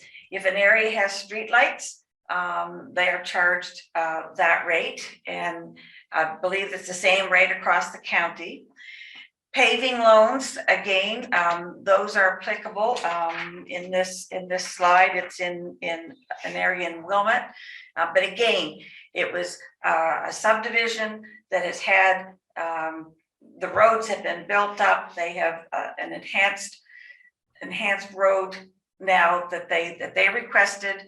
It could be a road that has been dirt and the residents wanted it to be paved, and the counties had to take that road over, and the residents have agreed to pay that till that loan is paid off. So that's the paving loan that would go on anybody's rate. A fire hydrant, if you're within a certain area of a fire hydrant, you are charged for that. So that's mostly in the town areas. And those rates are all different because of the utility review board. They determine, there's calculations that they do to determine the amount of money that the county collects for fire hydrants. So that's in your tax base, and then that's paid to the water utility during the year. So that's why those numbers are a little different for each of the areas. And it also depends on the number of homes that are or buildings that are in those areas too, as to how much is charged. So that's why those numbers are a little different. So then we have the Bridgetown community rate. That's for, these are all residential, just for comparison. And then Lawrencetown has their area rate as well. So on $100,000 tax bill for each of them, you can see Bridgetown pays a little over $2,000. Cornwallis about $1,400, Margarettsville over $1,400, and Lawrencetown about almost $1,800, and Wilmette about $1,200. So there's quite a difference in that, but some of that is due to services in the different areas. I have a question. Sure. Councilor Connell? Who's that? Who was that? Councilor Connell? Yeah, go ahead. I have had some phone calls and concerns about the fire hydrants, and I don't understand, but I understand a little bit more if the utility and review board is setting those rates. But you talk about fairness. What I get in Margarettsville is that the fire hydrant rate is done on assessment. So I move here from Ontario and I pay $500,000 for a house, and the house isn't really any bigger than the guy that's lived in Margarettsville all his life, and his place is assessed at $150,000 or $200,000. The guy that moved here is paying 3 times as much fire hydrant rate that his neighbor is. Is that fair? It should be a set rate per house. If you're going to use a fire hydrant to fight a fire, it shouldn't be done on assessment. And you can see the fire rate in Margansville for a fire hydrant is way higher than what they're paying in Cornwallis. So, I mean, is there something that we can talk to the utility and review board about the fairness of that? Also, I've got a letter to bring, I got a letter that's been submitted there and by a gentleman, and we stopped it a few years ago. The town of Middleton, when they do any new sewer upgrades, they automatically put fire hydrants in, and automatically citizens in our county all of a sudden start getting a fire hydrant rate. The county voted and made them to shut those fire hydrants down because we didn't request them to be put into the county. And we've got some similar fire hydrants that are citizens of the county are paying fire hydrant rate for the town of Middleton, and they live in the county and they feel they shouldn't have to pay it. Well, if you think that there's some unfairness there, Councillor Connell, I would encourage you to bring that up at some point in the future. We can deal with it. Well, I'm just pointing that out. You're talking fairness. I want you to be aware of all the fairness. Yep.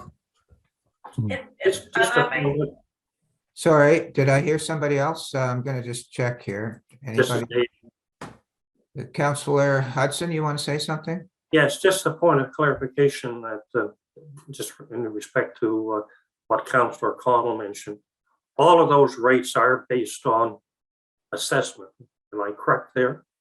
Yes, you are correct. Okay, thank you. Is there anybody else? Did I hear another voice? Oh, Councillor Prout. Well, thank you. I just to point of clarification, the paving loan in Wilmot, I believe it's my understanding that's for paving that was done on Brookside Drive in Pine Grove a number of years ago, because I know that Ms. Atwell and Polly were very helpful. There were questions raised about that about a year ago. So that's my understanding. Thank you. Thank you. We've had a number of those loans that have been paid off the last few years. So, and we haven't done any, certainly in my time since I've been here. So they are getting paid off. So, and I might just like to add to Councillor, to the comment about the hydrants and the assessment. If you look at the base rate, you can have two identical houses built at the same time and they're both identical and they both paid $100,000. So that's what their tax rate is based on. However, one of the houses gets sold and it's now valued at $200,000. So therefore their tax bill based on the base rate is going to be double that of their neighbor, even though they have identical houses. So all of the base rates, all of the rates based on assessment have the same principle, unfortunately, that the higher your assessment, the higher your rate would be. So just like to make that comment on that. Okay, Dave. Also, excuse me, LeBlanc here. If I may. Yeah, go ahead. The UARB. The UARB is an entity of itself. Correct. It's not something that we can manipulate, is what I'm going to use for a word, or it is something that is given to us in a lot of ways. Could you explain that so that everybody understands it? The Utility and Review Board is an entity of the government, and they control or they manage all of the or oversee all of the utilities in the province. And so when we want to have a rate increase, if we have a capital project over $250,000, we have to take that to them and give their approval. For example, David was mentioning about Bear River and perhaps running water over to the Bear River side, the county side. If we decide to go ahead with that, with the residents' approval, we are going to have to prove to the Utility and Review Board how it's being paid and that it's not being funded by the other users of the utility, the funds that they have used. So we're going to have to go and prove that. So they basically oversee everything. They have stipulated how you calculate for the fire hydrant, for the hydrant rates, for hooking up.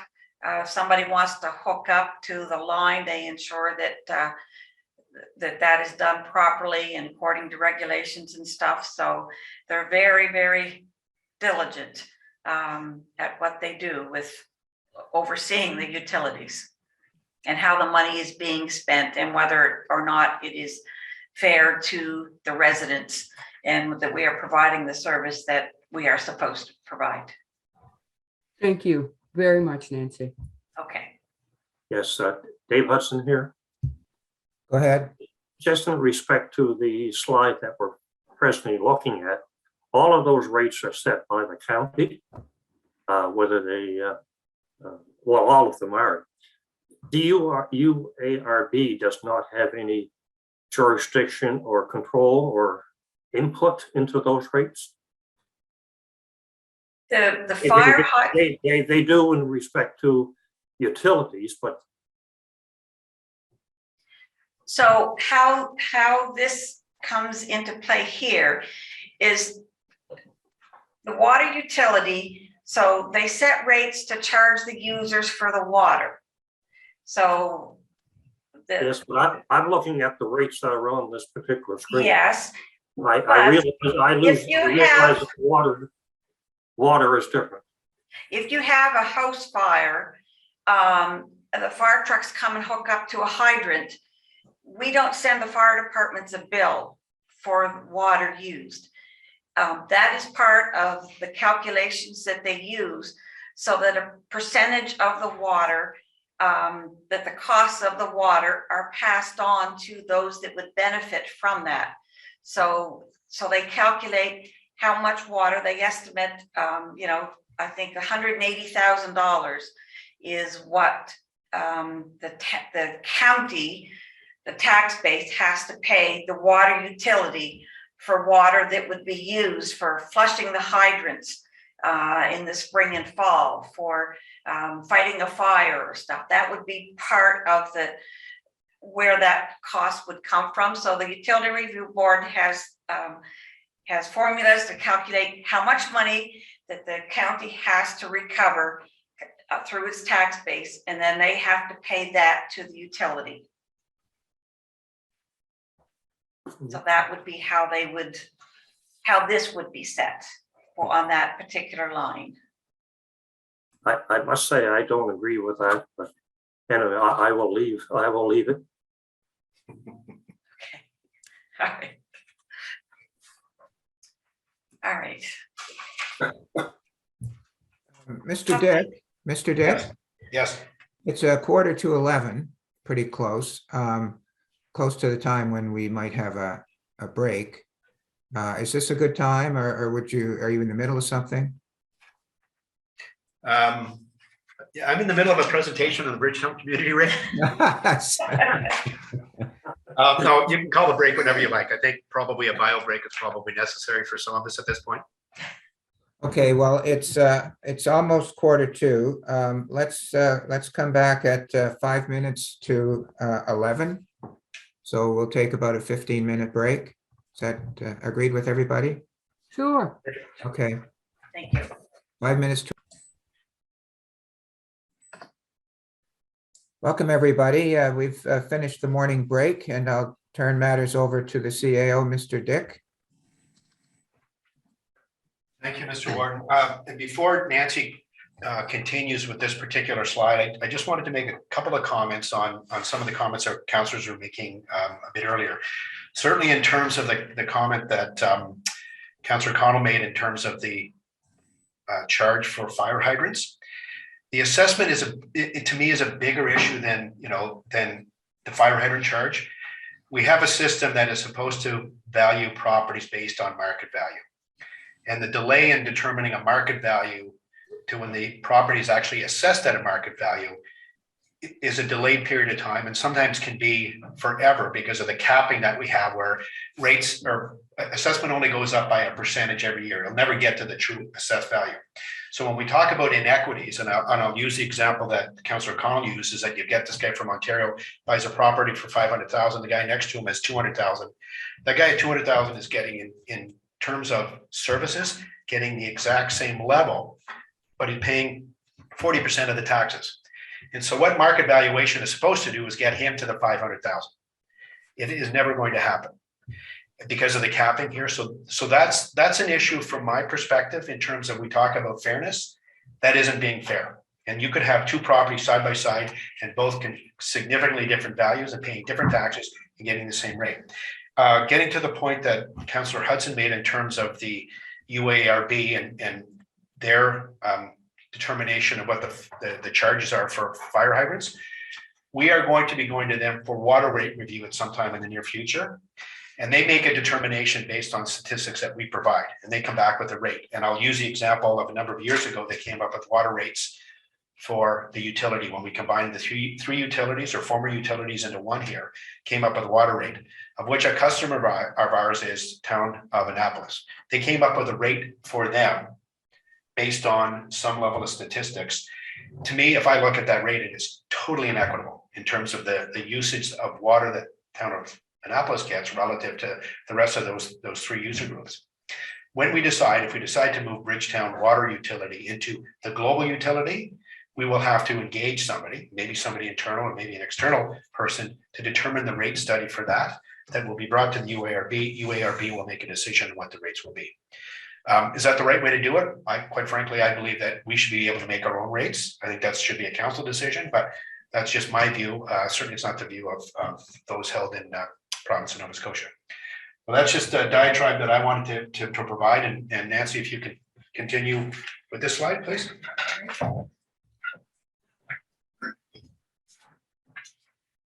Thank you. All right. So the Bridgetown community rate for 21-22. So that's this fiscal year that we're in right now. So recreation, and again, these numbers have carried on as from when they were first created back in the dissolution days. So for recreation, 44,171. So according to BCRA, the Bridgetown Community Recreation Association, for years, 80 to 90% of the users are from outside of the town limits. And then there's also the tennis courts, the pool, the soccer and the baseball fields, as well as Jubilee Park. Residents outside of the community of Bridgetown, they don't pay any additional services or any additional fees to access these facilities. And other communities within the county are not charged area rates for their recreation facilities, parks, trails in their areas. So that's a comment kind of wanted to make on the recreation. Planning and development, when this was the town, their planning and development was done through, partnered with the Annapolis District Planning Commission, then later on the town of Middleton. Currently, our planning department does this work for us. And they said that Bridgetown does not get any special treatment or anything with regards to planning. But that is the charge that's been allocated to Bridgetown. Debt charges, many of the Bridgetown loans are for public facilities and streets as well as sewer services, but the sewer services are paid by the sewer rates. So that's a little different from the other loans. And this debt charge also includes debt for fire services related expenses. So when the town, when it was the town, they used to own the fire department assets. So they owned the trucks, they owned the buildings and stuff. And they contributed monies to the fire department for running it. The county also contributes both operating and capital funds to each fire department, depending on a formula. And this includes Bridgetown. So currently, Bridgetown Fire Department receives from the town community rate around $45,000 each year to go towards their continued operations. As when the dissolution was happening, I believe they came to council and said that they couldn't operate things without this money. So that was incorporated, that 45,000 was incorporated into the community rate. And then in addition to the operating grant, the town had to borrow money to pay on the new fire hall because of cost overruns. And also because there was government funding as well as donations received for this project. But however, the project was signed off before all the invoices came in. So the town was left holding these invoices because all the fundraising had stopped and everything. So the town had no choice but to borrow money for that. They also had to borrow money to finance the new hurricane, I believe it's the pumper truck. These trucks are only insurable for a 20-year period. So the truck that they had, fire department had, came up to the end of its 20-year life cycle according to the insurance. And so they had to get a new one. And so the town, because of all the capital projects, they were doing Church Street, the fire hall, they were doing the library, all at the same time. Money was extremely tight, extremely tight at that time. And we all know what else was going on at that point in time. And they didn't have the luxury of adding 6 cents onto the tax rate to collect money to set aside, unfortunately. So again, they had to borrow money for that new truck. So that's kind of fire services and kind of how all that debt came out about that. Streets and sidewalks, we've already kind of talked about that a bit, and there's the fire services 45,000. So the community rated expenses were a little over $600,000. And so from that, they've taken off the shared services revenue of 181. Now that is the water utilities are separate standalone units. So they could have their own building and operate totally separate from us. They don't, they operate with us, and the staff that send out tax bills also do water bills and collect money and stuff like that. Same thing with operations for Bridgetown. They use their backhoes and stuff for a sewer line, a sewer break, or a water break. So instead of taking each invoice and splitting it up 5% here, 3% there, Bridgetown just did a shared services revenue allocation each year, and then we billed the water utility for all these services. And so that's where that 181,000 comes from. So that left the community rate to be calculated based on $419,000. So, and it should be noted that in the dissolution documents that were submitted to the UARB for their approval, they said that the tax rates would peak in 2021 to the same level as was projected for 15-16 without dissolution, and that after that they would decline slightly. That would be probably mainly because of all the loans being paid off. So that was something that was acknowledged back in 15-16 when the dissolution occurred. Any questions, I guess? Councillor Hudson, you're muted.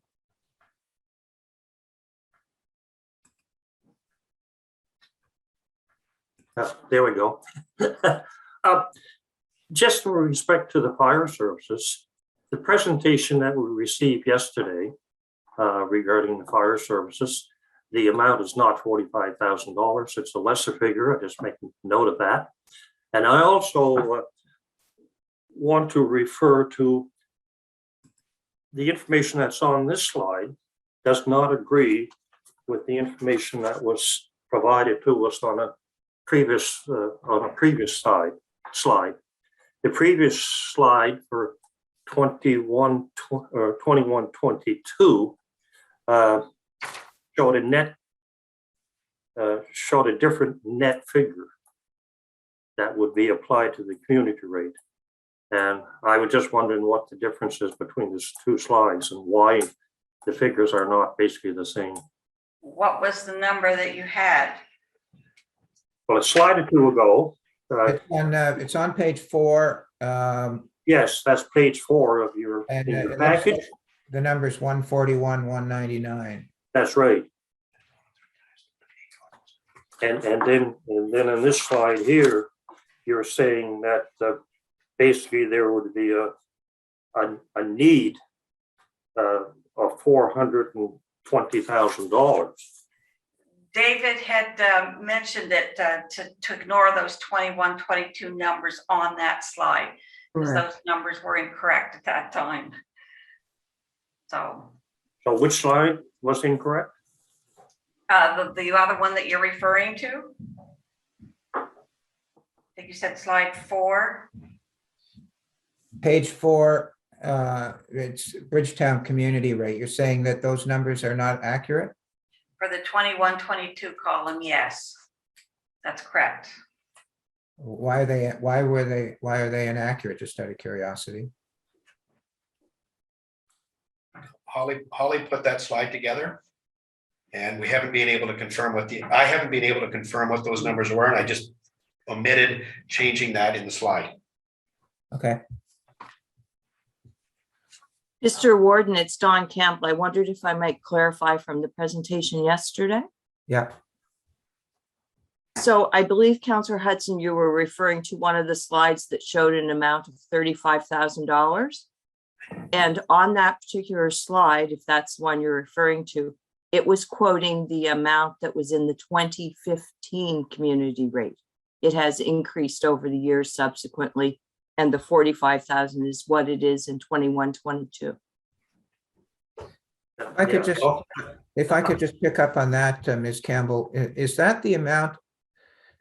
Remember I said at the beginning, there's some loan on the fire hall in Bridgetown. Is that the amount of money owing on the fire hall in Bridgetown?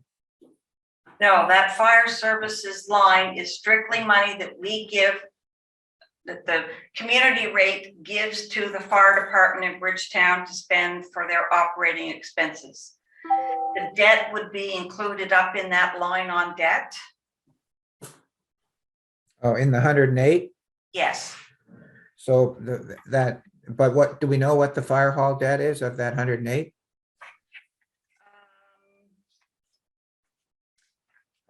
Don't think I have the total number. Well, let me see, I can add it up really quick. The fire hall, one loan for the fire hall is about $20,200 is left.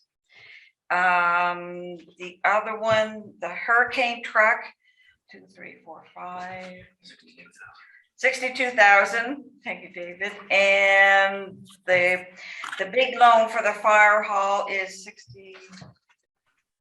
probably about 90,000. Okay. So the hurricane truck will be paid off in 2025, 26.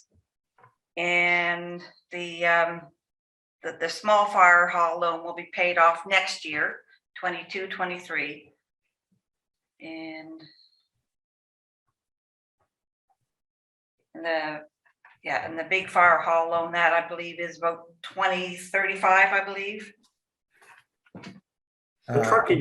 That's 2029, I think.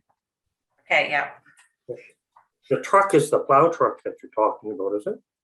No, this here is a hurricane fire truck. So the town has loans for the library. That loan will be paid off this year. It has loan for the hurricane fire truck, which again is paid off this year. The fire hall will be paid off next year. Sewer will be paid off next year, but again, that's not included in the tax rates because that's included in the rates we charge the residents for sewer. For Bridgetown buildings, there's different buildings that will be paid off next year, and that's a little over $12,000. Bridgetown streets and sidewalks, about $40,000. That'll be paid off in 23-24. And then some town hall renovations that were done, 12, about $13,000, and that's paid off in 24-25. The hurricane fire truck paid off in about 2029.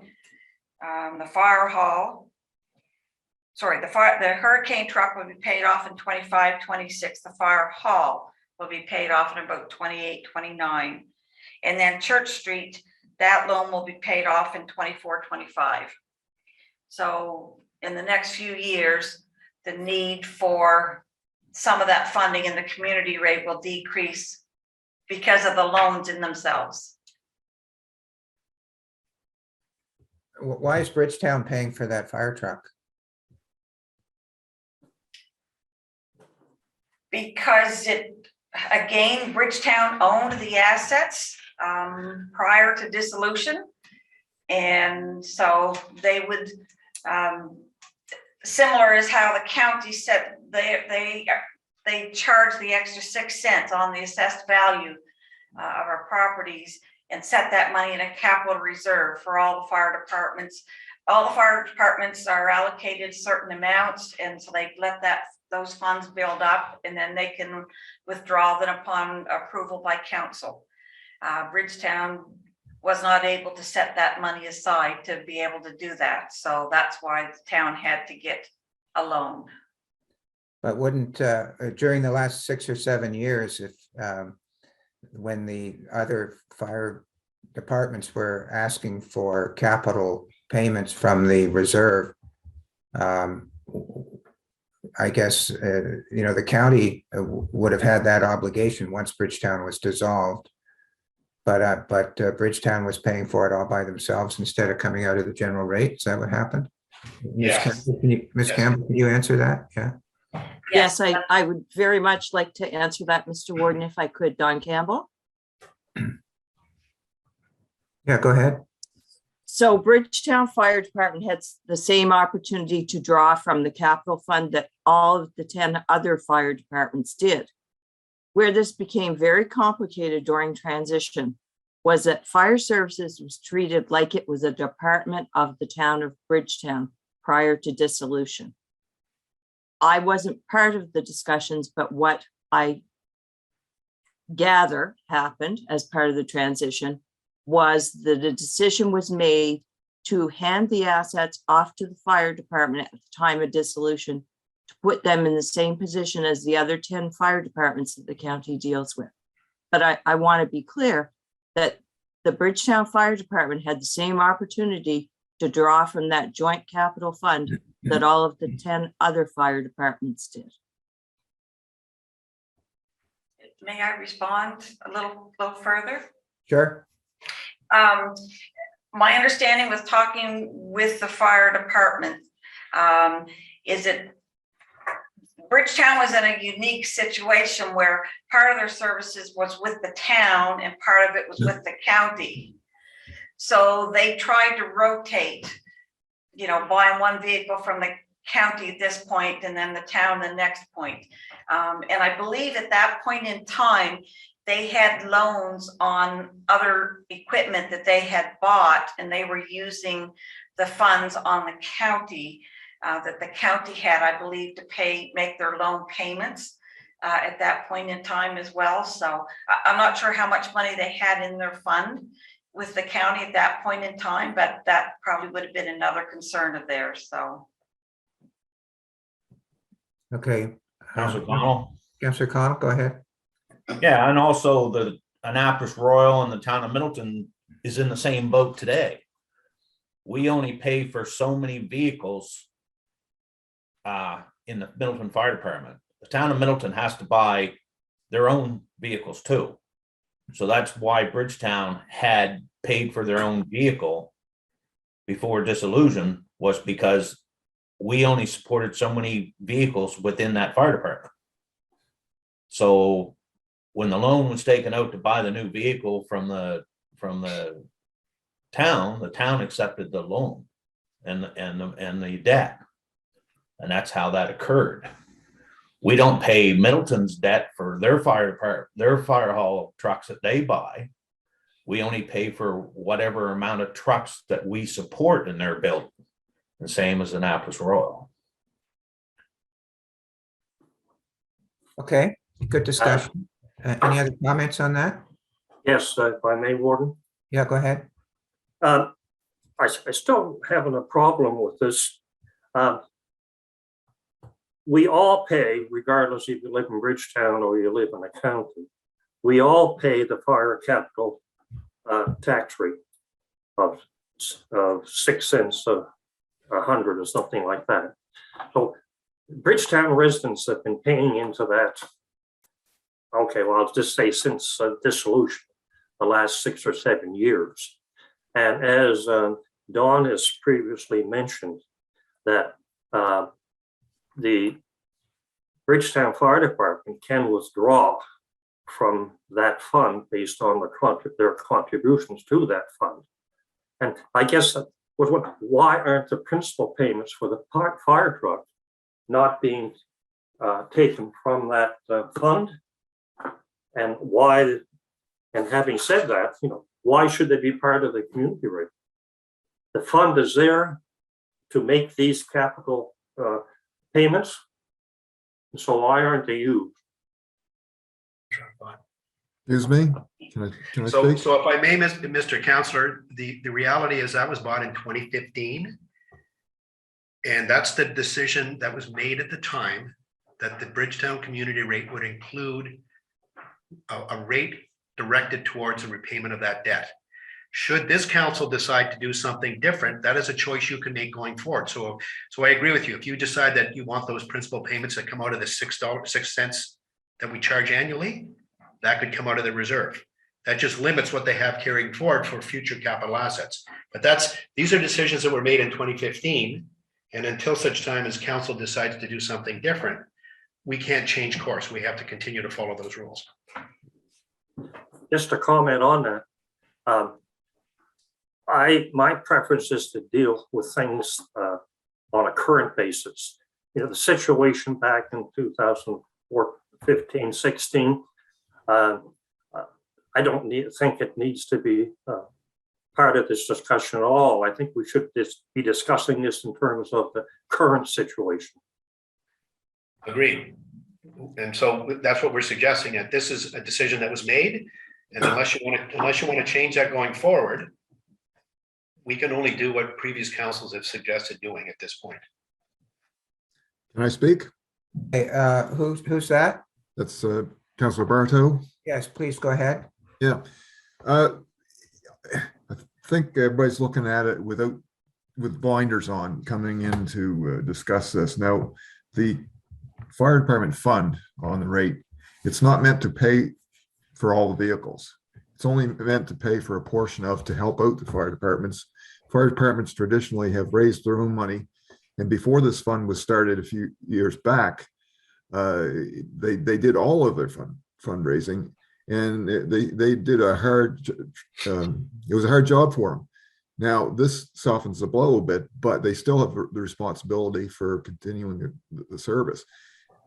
Now, in Bridgetown kicked in to cover that, and it seems like, I'm not sure what Bridgetown Fire Hall is doing as far as fundraising goes, but the portion that they owe is separate from the community fund for fire service support. There's still the anticipation that, yeah, they're raising money to get a truck, and then when they get to a point, they can tap into the fund to get the residual so that they can order these vehicles and pay them off.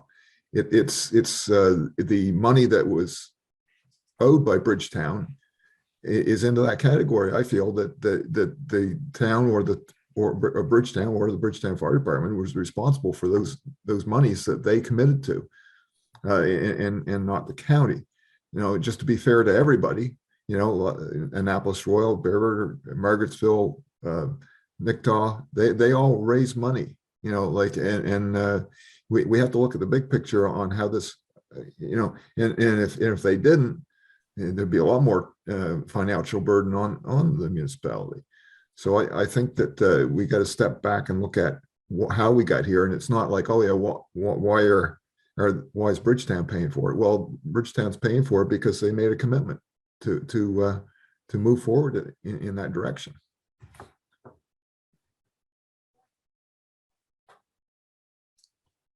Anybody else before we move along? Yes, Council Connell. Okay, Well, and I think we're also forgetting that at the time the community rate was created, they agreed on what they wanted to pay on. Just because 5 years has passed and different people live in Bridgetown and people that live there have changed their mind is one thing. But at the time, the county just didn't do this as a whim. The county did it in coordination with the community on what they wanted to pay and accept. So don't forget that this was agreed upon at the time.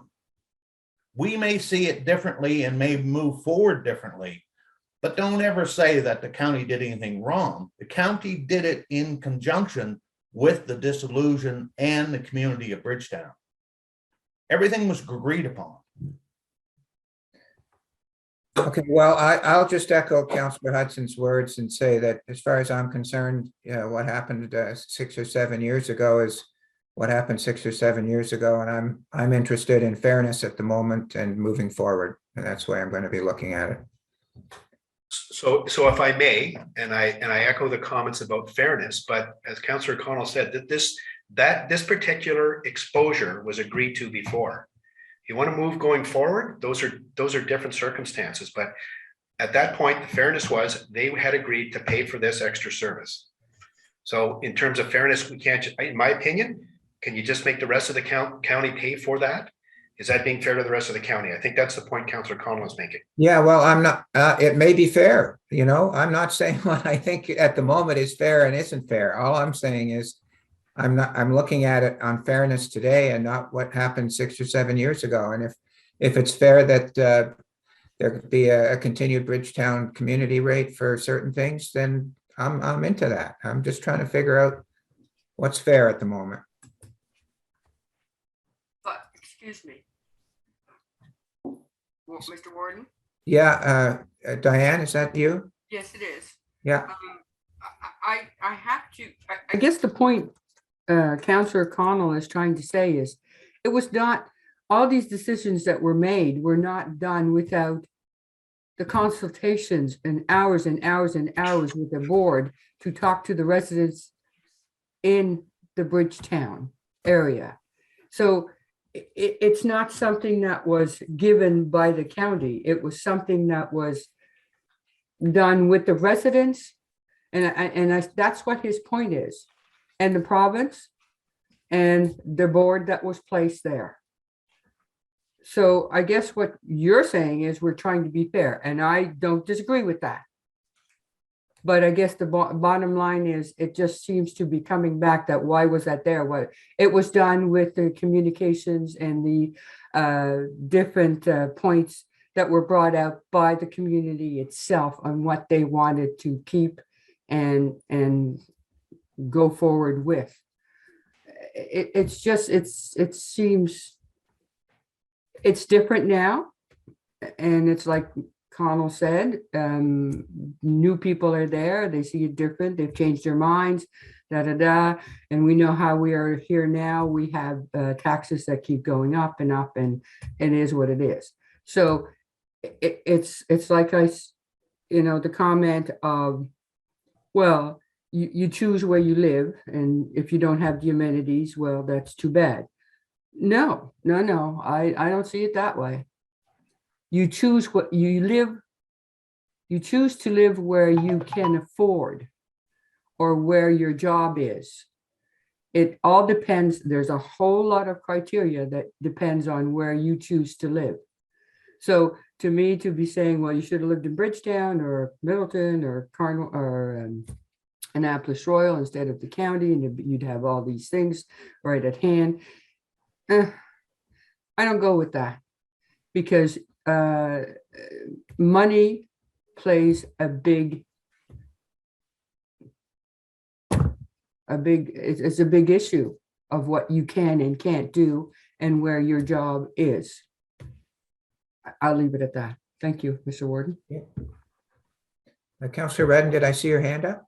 Yeah, actually, that surprised me there. I was expecting to have to say something.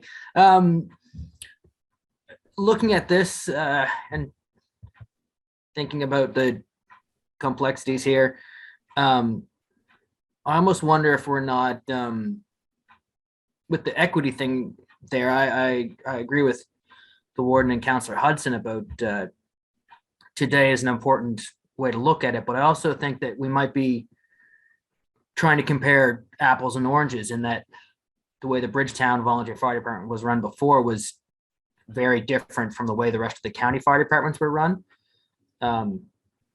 And I would be very challenged to have an opinion I was confident in without seeing some of the information that was in the slideshow yesterday that I don't have in front of me, and probably some more detail around a number of things here. So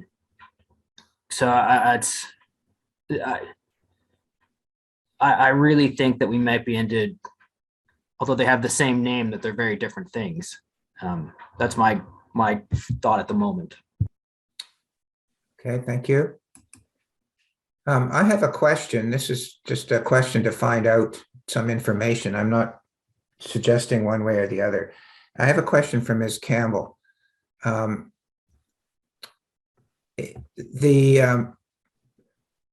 I learned yesterday, that there's a fire capital reserve and that the different fire departments apply when they want to buy some assets. They apply to the county for the capital reserve for the money to pay for those assets. And that capital reserve is funded by that 6 cents that's on everybody's tax bill. So I just wonder, over the past 6 or 7 years, with respect to this fire truck, for example, for the principal payments, did the fire department in Bridgetown apply to the county to use some of those reserve funds that the people in Bridgetown were paying into at 6 cents to pay down that truck, or were they all paid out of the community rate? Ms. Campbell, do you know the answer to that? Yeah, it was paid out of the community rate. It was not paid out of the capital reserve. But the people in Bridgetown were paying into that capital reserve during that time, right? Correct. Yes. Well, to be used to pay down that loan if the fire department had applied to that? It would have. I'm not sure what their balance was. I do know that they did have some other loans for other equipment that they were drawing from that fund for. I would have to look into that. But again, we're talking pre-dissolution, and the town technically owned the asset of the fire truck. And that had been, the town did things differently than the county did at that point in time with regards to the fire department. So that's why that would be handled differently. Who owns the fire truck now?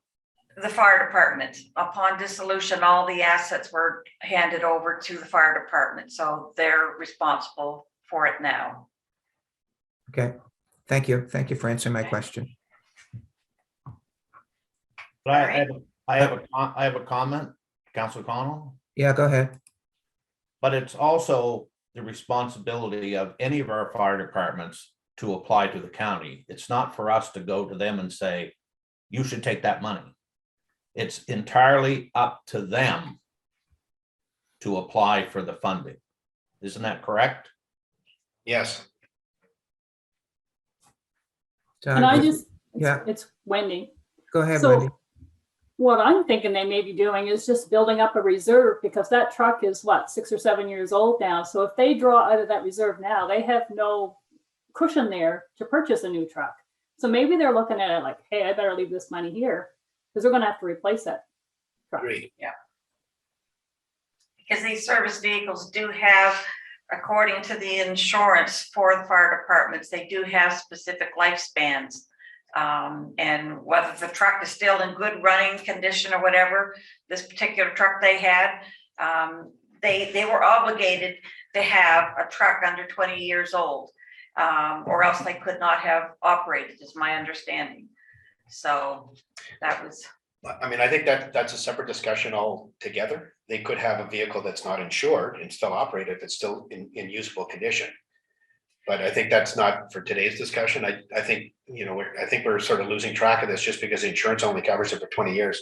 Doesn't mean the life is beyond 20 years. You just, if something happens to it, you just don't get any proceeds from the insurance company for it. All right. Councillor Bardo here, can I speak? Yeah, go ahead. Go ahead, Councillor Barto. Yeah, I'm just looking at it from different points of view and pots of money. And this whole thing started from the dissolution of Bridgetown. And that was part of agreements with the town itself and the fire department. And I'm not sure where the town of Bridgetown sits on their money that they have available in the amount that's taken by the special rate on their taxes for the Bridgetown Fire Department. But you know, using it all up is not always a good thing. And I think in the policy it said something about you couldn't use it for loan payments anyway. But also just reflecting back where this is part of the dissolution process. And if we was going to do anything and we didn't want this in their area rates to cover it, that some of the dissolution money, now it's going to take away from Queen Street money that everybody seems to want to push that towards, but it's a way of clearing up that debt and getting it off of this area rate discussion.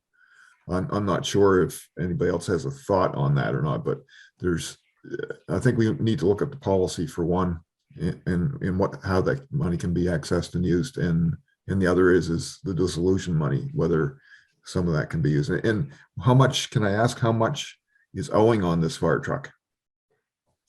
If you'll give me 2 minutes on that, I just asked Nancy to go in and see if she could determine what's actually in their reserve from their 6 cents. So if you just bear with us for a few minutes, we can get that information to you. Okay, thank you. If I may, while we're waiting, from yesterday's presentation on fire services, it was my understanding that if a fire department wanted to purchase, say, a new pumper, that particular fire department would go out and get a loan. The loan may be for the full purchase price or part of the purchase price based on monies that they may have themselves to contribute to that purchase. And that the loan that they acquire, that the payments on that loan can be made from the capital fund. Agreed. Is that how it works? Yes. Okay, thank you. Okay. The Bridgetown Fire Department, their reserve, capital reserve, has a balance of around $123,000. And the cost on what's left owing on the truck? Balance the debt on that truck is about 62,000. No. 2, 3, 4, 260,000, I think. So there's. I've got a note that says 225. Sorry, no. Sorry, what's that? I've got a note that says 225 as of July of last year. 225. Yeah, so we've got 2, 3, 4, 5 more payments of 38,000. So it's 180 or so? yes. Okay. That is including principal and interest. Sorry, that's just principal. Okay. Yeah, that's just principal. Yeah. So is the fire department capable of making those payments on monies that they generate? No idea. That's not a discussion we've had with them. And again, I guess that I know I arrived at the town in 2010, and you know, they were pushing the town then to get this new truck because it takes a long time to get ordered and stuff, and they knew they were coming up to the deadline. So the town, like I said, they just had so many other financial commitments and fraud going on that they just did not have money to set aside for that. So they, in the end, they borrowed the money for it. So it seems to me that Bridgetown's been paying the 6 cents for the last 6 or 7 years, but have been paying for the fire truck themselves on top of paying the 6 cents. Agreed. Yes. That doesn't seem fair to me, but Well, that 6 cents money is building up. Yeah. I don't know. No, I think it was paid it to the county, wasn't it? Yeah, but it's for the fire department rate for them to draw back into, Yeah, but okay. draw out of, I should say. I think they can use them. I see your hand up, Councillor Connell. I just wonder if there's somebody else that wants to speak. It's Nancy. Can I just say that I believe that the fire department, they have been using their fund here to make loan payments on other equipment they've had to buy since that point in time. So, and also the county, like I said, based on the fire service calls, the percentage of the town and county, you know, there's this formula for who contributes what. And so, you know, some of that 6 cents is also money coming in from the county, from outside of the Bridgetown area as well. So, and again, go towards their next vehicles. So I know this truck was what, $300,000-$400,000 back then. So they need a good chunk of money to purchase this equipment. Councillor Connell, you wanted to say something? So if you want to make it simple, our other fire departments in our county, fairness, we tell them to go to a bank and borrow the money. Bridgetown chose for their fire department not to have to do that, and they would add that to their community rate. So again, we go back to the fact is that there is a simple solution that if they don't want to pay it on their community rate, get the fire department to go borrow the money, same as our other fire departments, and take it off their community rate.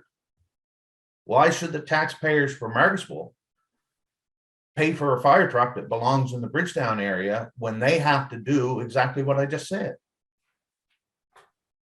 Simple. I don't believe they are, Councillor Connell. Well, they are. It's in the tax rate. It's in the community tax rate. That's what's paying the debt.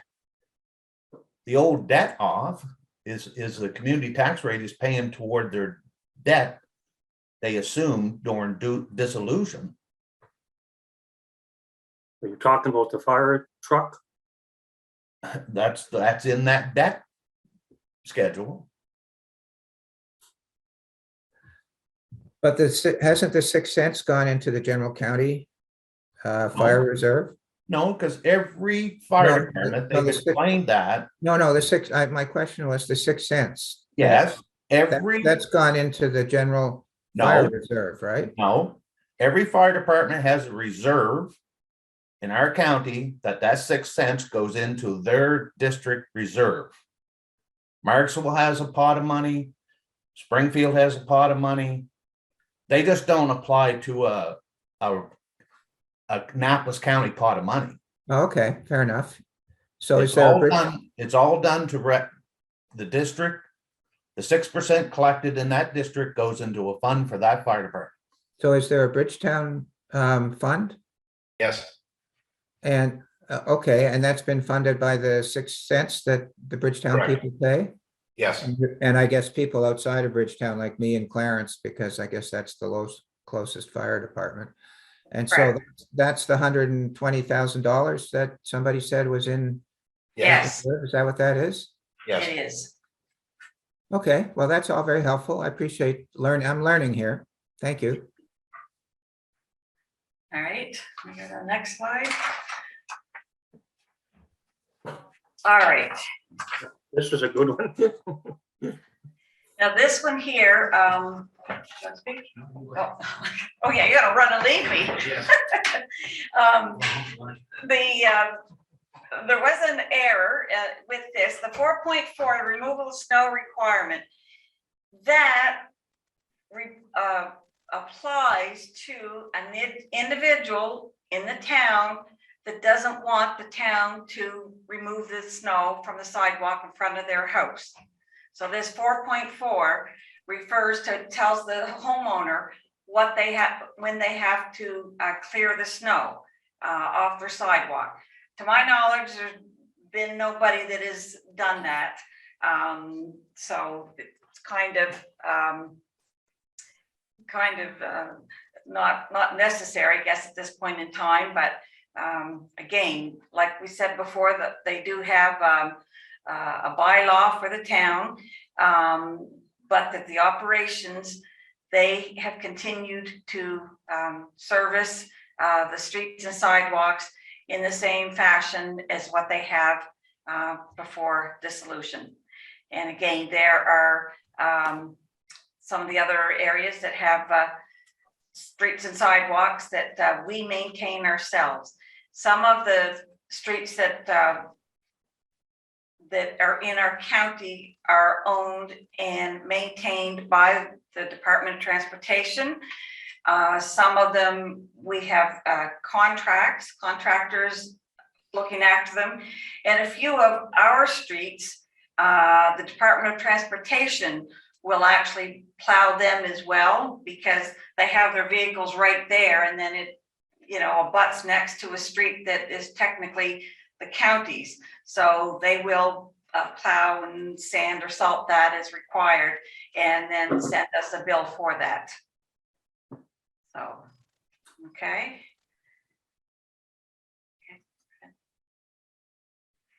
So this is where we're getting to. Most county communities are getting additional services at no charge, whereas Bridgetown is charged. So the question before us now is, should the Bridgetown community rate be removed or continued at any level? And if so, why? Some points to consider. A lot of these services are offered as a result of decisions by former councils. And yes, Bridgetown offers many more services than most communities, but it's a huge benefit to the whole community, to the whole entire county. I know when the team came in from the province, when everybody, all the council and everybody quit in Bridgetown, some of them from Windsor and stuff, they were like, there's a lot of amenities here. Like, for a small town, there is a lot of stuff. But that's a big draw to people in this area, because they don't have to go to Kentville to access some of the stuff. So again, that benefits all the county members. Highway 1 runs right through the middle of the community. There's lots of recreational opportunities, business, shopping, schools with recreational facilities there as well. In 2021, the street and sidewalk snow clearing and removal cost the county about $80,000, and it cost Bridgetown, I believe, around $111,000.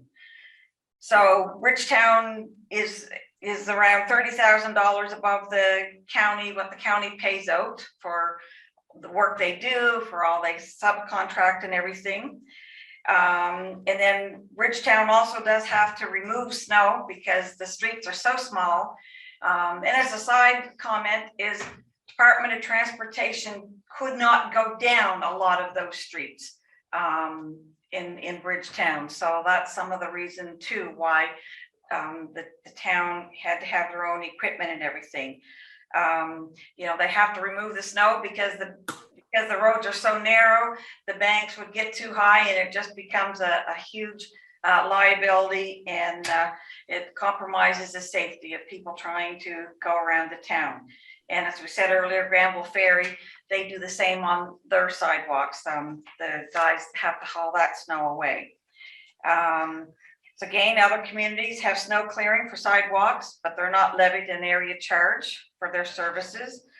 And regarding Bridgetown debt, one example is that Church Street was redone in 2009 and 10, and is frequented by travelers going to Mountain Lee Lodge or going up over the mountain all the time. And the Church Street sidewalk also extends to Mountain Lee Lodge from the town line up for the safety of the residents and its visitors. So this work was a huge improvement to not only the town residents, but also members in the county. So, you know, the town incurred the debt for doing that. So, and again, like I said earlier, the town has always plowed the sidewalks and looked after them on the county side at no charge to the county for quite some time. So options. I do have, Janice and I pulled together a list of the streets. The county has streets and sidewalks in Paradise, in Cornwallis Park, Granville Ferry, Church Street, and Bear River. Department of Transportation looks after streets in Cornwallis Park and East End streets in Meadowvale, Nicktaw, South Farmington, and Wilmot. So they look after them for us and invoice us. And then the Department of Transportation, they own and maintain subdivisions, Trunk 1, Nicktaw, Ward Road, and Middleton, I guess Senator Road, and then in Granville Ferry, Clementsport, and Bear River. So they own and they look after those roads, and they bill us, I think, 15% on the roads that they own and service. So, yeah. All right. So. I have a question. Yes. May I go, Mr. Warden? Yes, go ahead. Is that Diane? Yes, it is. You made a comment about the Department of Highways they don't have the equipment to do the streets in Bridgetown because of the size. What did that comment mean? Does the comment mean that if they had the equipment to do it, that they would do it? Or does it mean? It just meant the plow trucks were just so big and wide that to go down through some of those narrow streets, and especially if somebody's parked there, they just couldn't do it.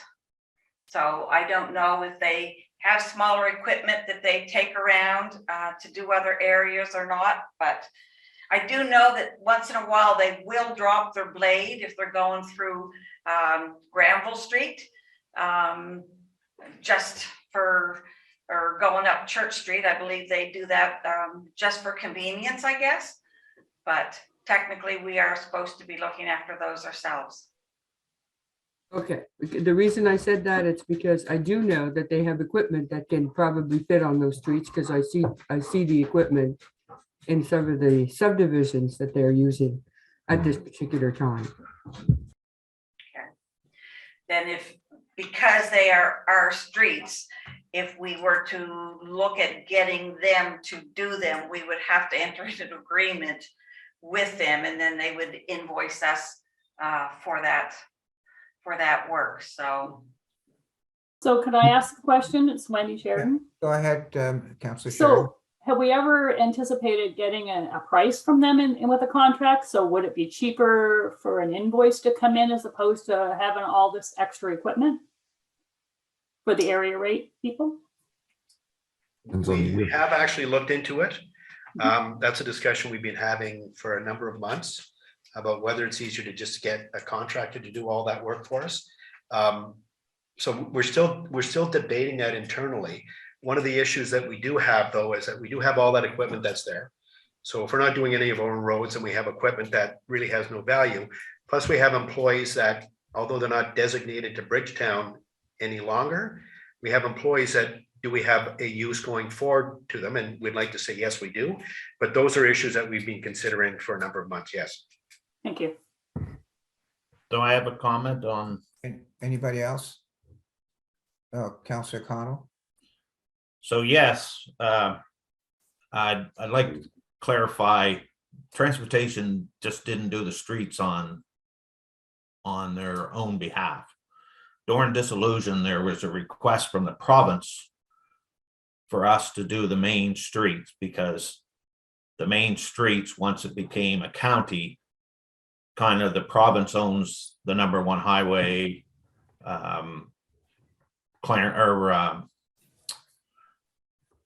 street that goes up by the residential place. Church. Street? Those streets are owned by the province. So under request, there was an arrangement made through the province that during the night hours, transportation would drop the plow. When the county staff came to work in the morning, the province stopped plowing those roads. But there was an arrangement made because of the previous government. The only thing that I have concern about is when you go back to the community rate, and there's a part of that community rate is because of the level of service. When the contract goes out to Cornwallis Park, I don't believe the contract reads that contractor starts as soon as the snow starts. I think the contract reads that under certain circumstances, no matter if it's so many hours or when the storm's done, there's agreements in the contract how the contractor does that snow removal. Again, Bridgetown did not want that level of service. Under the province, everyone can grumble as much as they want to about the roads, but their policies, read their policies. Their policies say, do not start plowing the roads until X amount of centimeters of snow is accumulated. They are no different than what a lot of services done in the communities they did in the province. They went beyond what their commitment was. Due to funding, they're going back to their policies. Policy says, don't plow dirt roads until after so many centimeters of snow is down. They're just going back to their policy because it's costing so much. If we went to put the Bridgetown streets out, transportation might bid on them. They may not be interested. But again, we have to come up with a level of service.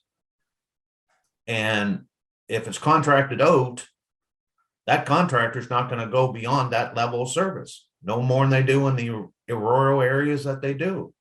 Department of Transportation does not plow the subdivisions in the East End until X amount of snow is down. No matter if it's a contract through the county or a contract through the province. Many subdivisions over the years, part subdivisions, Nicktal has subdivisions that the county owns first half of the road. The province owns the second half, or it's the opposite way around. And why the province and the county in previous years decided to get together and commit themselves to plow those subdivisions, because the province didn't really need them added on, was that if the private sector, if we hired a contractor under the county to go plow a subdivision and they drove through a foot of snow, which it's happened many, many, many times, to plow the county's portion of that subdivision, True. and pick up their plow and drive back through the snow, it may be 10 hours before the province goes in and plows their portion And then all of a sudden you got a different level of service on one subdivision. So the province and the county got together and decided that the province would take over some of those subdivisions and charge X amount of dollars for doing it.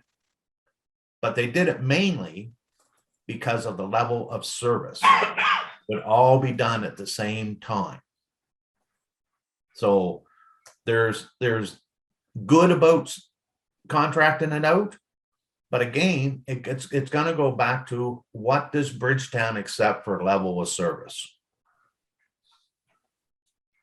I can speak to that. Again, as I said, all the people in Bridgetown, I think if you canvass them, they'll say they want the same service as everywhere else in the county, and they just as soon see their tax rate go down. They don't want to pay for something extra. That's my understanding.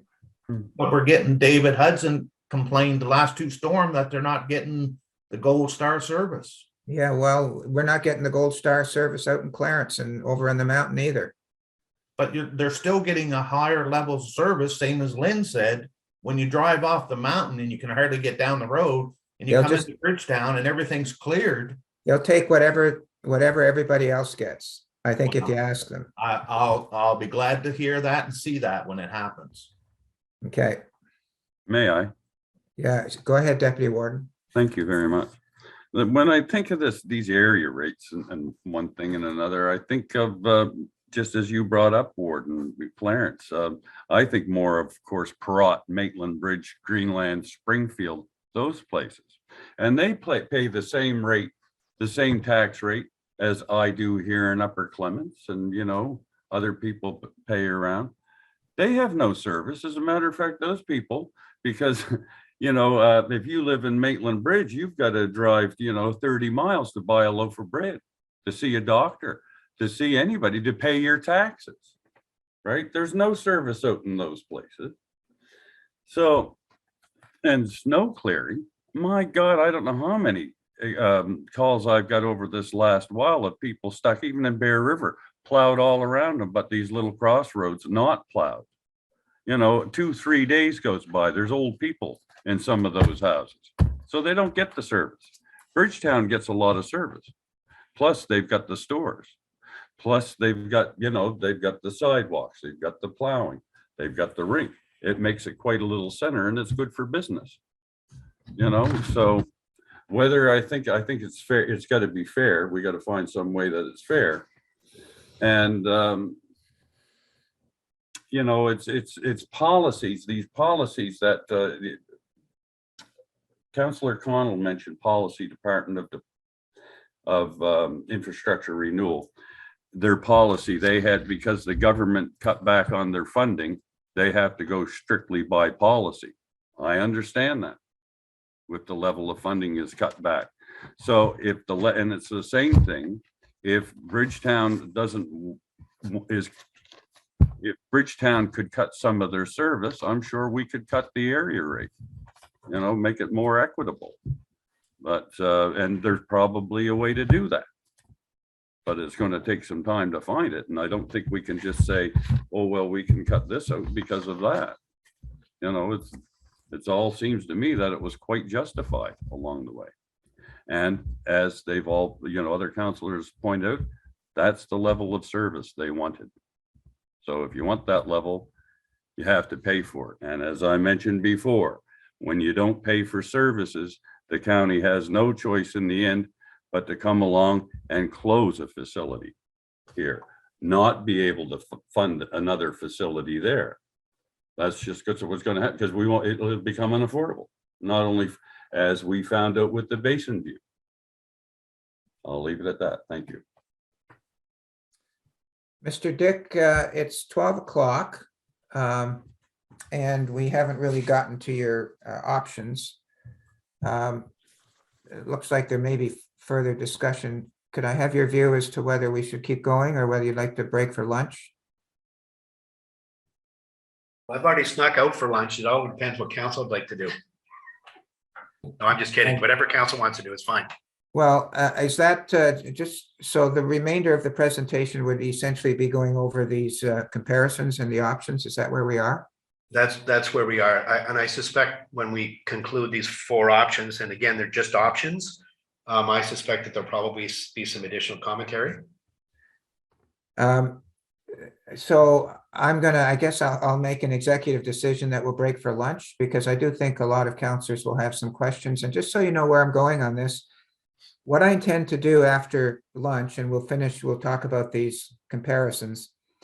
I'm going to put a straw vote to the council as to whether you want to try and resolve this today by looking at these options, or whether you'd like to adjourn it and deal with this at some later date after you've had time perhaps to think about it more, perhaps ask questions of staff. But I will say, I don't think we should deal with this during the budget process, because it could take the whole 3 days of the budget process.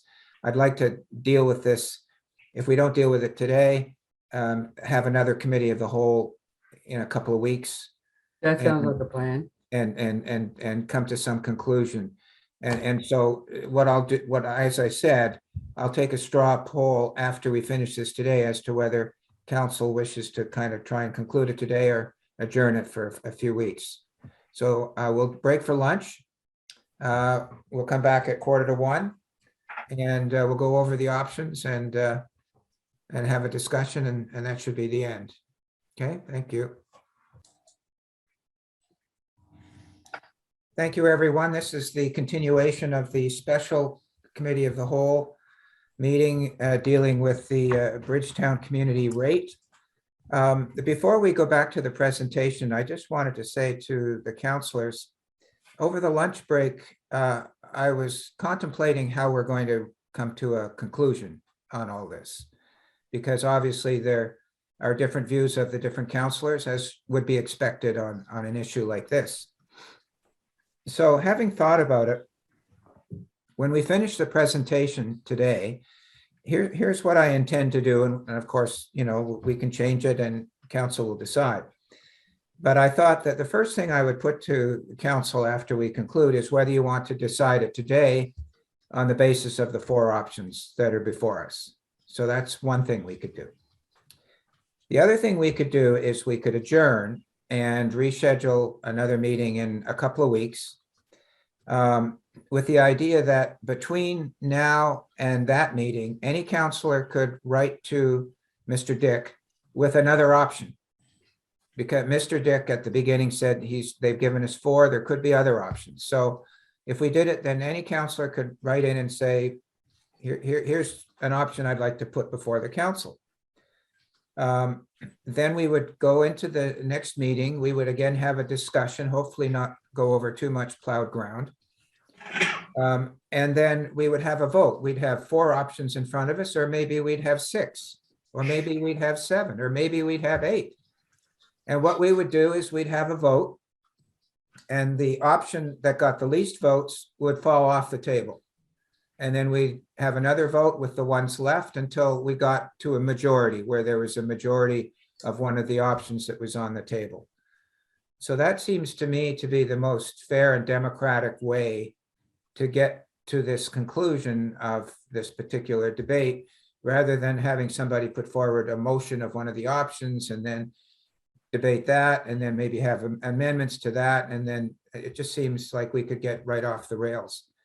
So you can think about it while we finish the presentation, but that's what I will suggest at the end that we use as the process. Again, we could decide today if you want. I'll be at whatever council decides. The other issue that I would want council to discuss when we finish is whether council wants a recommendation from staff. I think Mr. Dick and staff have put this together with options for council to decide. And I'm not sure whether he feels it's appropriate that he make a recommendation, but I think council, I'll ask council to decide whether they want a recommendation from staff or not. So that's what I'll just say where I'm at the moment, and we'll continue with the presentation, and we can discuss those things when we get to the end. Mr. Dick? You want to go or you want me to?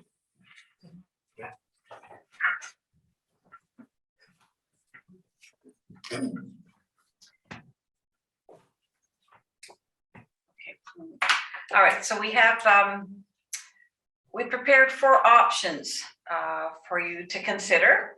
And we'll go over the different impacts of taking the different options. Option number 1 had, we're taking out the community rate. but Those aren't on the screen at the moment, the options. Okay, all right, just maybe flip it, Dave. All right, okay. This is option number 1 on. No, but we should explain what the options are. Go back to the previous screen. All right. Okay, you guys may not have this, They should have it. slide. Yeah, we have it. We do. Okay, all right. So the first option, again, was to take out the community rate, but to leave in the fire department, the operating grant of 45,000 and the long-term debt costs. So that would be the first option. The second option included the same thing, the fire department, operating grant, long-term debt, and streets and sidewalk winter maintenance for Bridgetown. The third option included those 2 options, plus principal and interest on the long-term loan payments for the buildings. And the fourth option included the principal and interest payments on equipment for winter maintenance. So those were the 4 options. And if I may, there's 2 other options. One is to do nothing, to leave the rate as we've been calculating it, adjusted for actuals. And a further option could be don't have any specific charges as part of this community area rate. So you can see that there's multiple options, and these are just ones that we came up with just to give council a sense of what the options could be. Thank you for that. All right. All right, so this tax bill comparison is looking at the first option. On the left-hand screen is the current bills, how the current charges go. So the top left one is Margarettsville. And as you can see, on $1,000 tax, $100,000 property assessed, the tax bill would be $1,466. For Bridgetown, that $100,000 property would be $2,158 for their tax bill. Under the option where we're taking out the majority of the community rate, but we're adding in the cost for the fire hydrants and for the long-term debt for the fire department. So what that is going to do is that is going to increase the base rate slightly for everybody, and then it'll decrease, of course, the community rate for Bridgetown. So for this, what it'll do is it's going to increase the base rate by $26 on $100,000 homes. So for the Margarettsville location, the tax bill would then become $1,492. For Bridgetown, their tax base will go up as well, but then their community rate is going to go from $720 to $186, and their tax bill will be $1,650. So their net savings is $508. So that is the first option. And as the debts go down on the fire equipment, that portion would go down, so that eventually the only charges for them would be the $45,000 for the extra money they give to the fire department, unless that's something that is chosen to not do at some point. So if I may, just before anybody has any questions, the one on the left-hand side, if you think back to the schedule, I think it was on page 4 or 5, where it said the net cost to Bridgetown was $492,000. That was based on the numbers for recreation, planning, debt, general operations, and streets and sidewalks. We're excluding all of that 492, but what we are adding is debt component and the fire services. And so the debt component would be Fire Hall 1, which expires in 22-23, Fire Hall 2, which expires in 34-35, and the fire truck in 25-26. So if this was an option that council was interested in, you'd go from $492,000 to $108,000 just to Bridgetown, but the difference would be charged as part of the community rate or base rate, excuse me.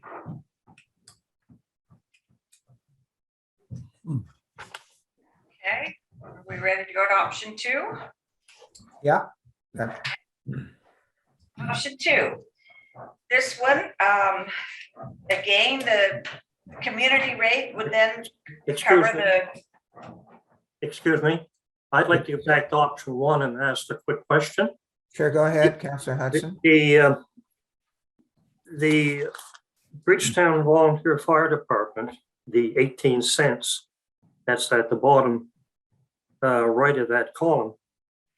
Is that just capital or operating or both? That includes the long-term debt payments we have for their 3 loans, plus the $45,000 we give them operating every year that is over and above what the county gives out.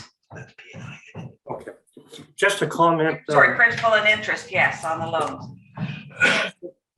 Just a comment regarding the operating. Yesterday in the presentation, we received a report that provided information on the annual operating funding, and looking at that, and I'm basically looking at what I believe may be the 3 largest fire departments in the county, that being Annapolis, Rural, Bridgetown, and Lawrencetown. I may be stand corrected on that, but that presentation shows that Bridgetown for this fiscal year, the 21-22, will receive $106,750. Annapolis Rural will receive $89,512.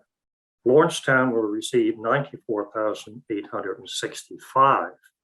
So yes, Bridgetown is getting additional funding from the county, but not to the tune of $45,000.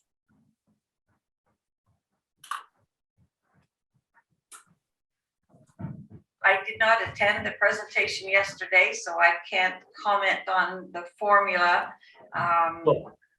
that calculates how they pay out the operating grants.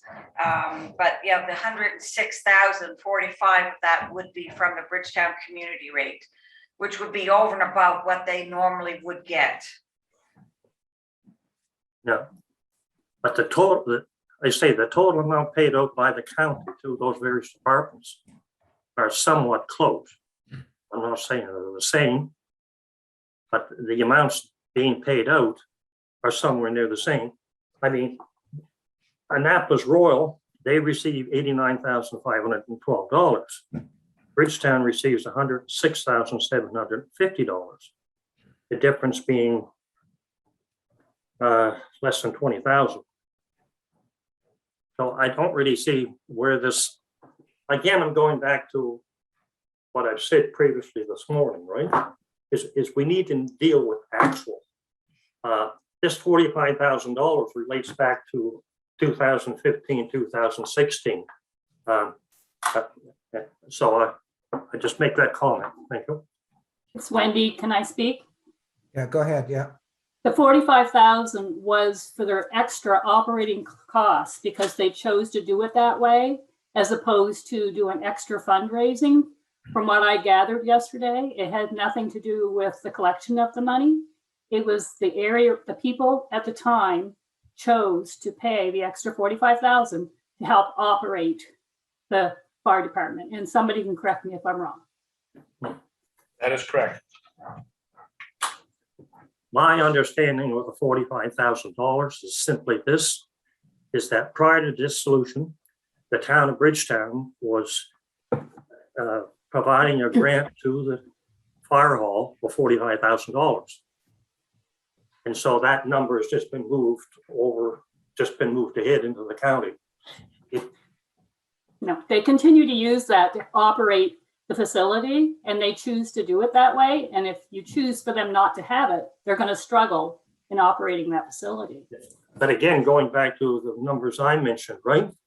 You take operating costs, right? And the operating costs are based on or funding is based on operating costs. So the other departments have funding that sort of relates to their operating costs, right? But they do a lot more fundraising apparently, because they don't require additional funding from their community to have a community rate. In Bridgetown, they're required to have a community rate to pay that extra 45,000 is the way I'm taking it. No, but you have to look at the total funding that they get, right? And maybe we can get a staff member in on this, because we're just going to go back and forth, David. So if a staff member could clarify that, please. What I will clarify is, these are the numbers that we've been using. We can't use numbers that aren't there. So all we're doing for presentation purposes is highlighting what the numbers are, given what you've approved last year, and what they could be if we did something different. That's all we're trying to do with this presentation. We're not saying that the rate's going to be 186, and we're not saying that the numbers are going to be 45. That's what's been raised from taxation in previous years. That's all we're saying. And if council decides on this as an option, or option 2, 3, 4, 5, 6, or 7, we will be doing new budget numbers to give you a sense of what those actual numbers are. So don't get tied up too much with what the numbers are specifically. It's really, this is a concept that we're trying to present to discuss the overall community rate that's being charged to Bridgetown relative to what's being charged in other communities. That's all we're trying to do with these slides. Thank you for that. That's a good explanation. So unless there's something else, we'll go on to the next option. Is there something else? Councillor Redden? Just Yeah, go ahead, Councillor Redden. I just went and clarified a couple of things on the break there, and one of the things that I saw was that Bridgetown is they have 2 pumpers approved for funding under our funding model. So you see their funding is the highest in the county. Lawrencetown has a bigger department and more equipment and has the aerial device. Bridgetown has 2 pumpers. They're the only department in the county with 2 pumpers. no. There's probably, sorry, they're the only county department in the county that has funding for 2 pumpers from the county. So you have to look at these things about why we are funding these sorts of things. And it might not just be because Bridgetown was funding it. There's mutual aid in this county. Trucks move between departments to cover off fires when there's stuff like that.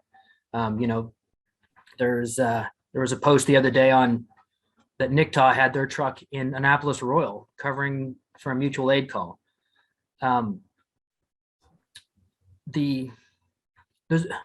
There was a lot of things in play here than just dollars and cents with these fire departments, and about how resources are being spread around and used. And it's, to me, whether they got the funding 5 years ago or not is, for whatever reason, is not terribly relevant. This is one cost in particular that I think it's more about how we are contracting fire protection services in this county. Was there someone else who wanted to speak before we move along to the next option? Oh, Councillor Bartow. Yeah, I just keep going back to the point where, and this is all about the community rate, and we're getting into specifics on fire service related to it, which is pertinent, but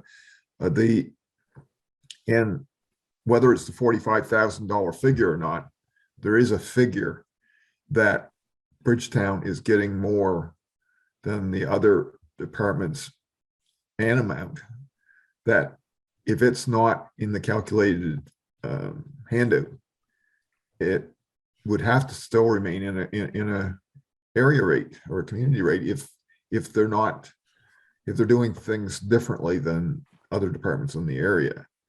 Just to be fair and equitable to everybody, I think we have to look at that in the big picture, because it's clear that there is, when Bridgetown was a town, they were supporting their fire hall differently than the towns in the county. So I think if we was to continue that, it would only be fair to give equal amounts to the other departments. Either that or leave this on the area rate. Anybody else before we move to the next option? Try and flip here and see if I can. I don't see anybody, so let's proceed to the next option. Okay, all right, option 2. I have to apologize if we look a little funny because they're dancing over our heads at times here. So sometimes it gets a little hard to hear with them up there. But option number 2, it's the same thing as the last option with the fire department, their operating grant and their long-term debt, principal and interest. But we're also including $30,000 for streets and sidewalks. That is for the additional costs of snow clearing that the Bridgetown incur, as opposed to what the county incurs for snow clearing. So that there puts about $140,000 will be into the area rate for Bridgetown, the community rate. So what that will do is that will increase the base rates for everybody for around by $24. And the Bridgetown community rate is going to decrease. So from what it is now. So the Margarettsville location, their tax bill is going to go from $14.66 to $14.88. And the Bridgetown tax bill will go from $2,158 to $1,702. So their area rate would decrease to $240. So just as a comparison, if we compare option 1 and option 2, Margarettsville goes from $14.92 under option 1 to $14.88 under option 2. So they save about $4. And Bridgetown would go from $16.50 up to $17.02. Any questions about option 2?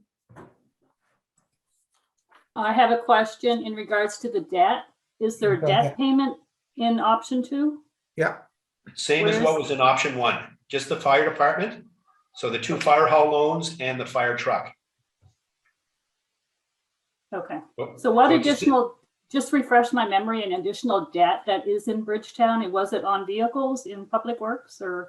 So we'll get to that with options 3 and 4, but all of the options have the same basic number, which is the operating grant for the fire department, which is give or take 45,000, and the loans for the fire hall 1, fire hall 2, and the fire truck, and that roughly is about $63,000. And then as we move to option 2, we're adding the enhanced snow clearing. When we go to option 3, we add something, or 3, we add something else. And when we go to option 4, we add something else. So option 1 is the numbers in option 1 are in option 2, option 3, and option 4. Option 2 is in option 3 and 4. Option 3 is also in option 4. Thank you. That makes sense? Yep, thanks. Okay. Anything else on option 2? Councillor Prout. Thank you. Just to check my figures here that, so the bill in, excuse me, in Margarettsville, it's going to stick at $22 more. And the one in per $100,000 worth of assessment in Bridgetown will decrease by $456 under that option. Am I correct? Yes. Okay, thank you. Just wanted to make sure I was working from the same figures that you folks were. Thank you. Yeah. Anything else on option 2? I'm not seeing any, so we'll go to option 3. Okay. So option 2 has the fire department operating grant, the long-term debt, the streets and sidewalk snow clearing for $31,000. Then it also has the principal and interest on the long-term debt on the buildings. So on the county buildings. So that's the town hall building, the library building. Yeah, the town hall building, a couple of, 2 or 3 loans that had charges for various repairs to the town hall building. And the library, the Revere building, when that was done back in 2009 and 2010. So that's around $20,760. So the total charge for going on to the community rate would then become $160,242 that we would be allocating.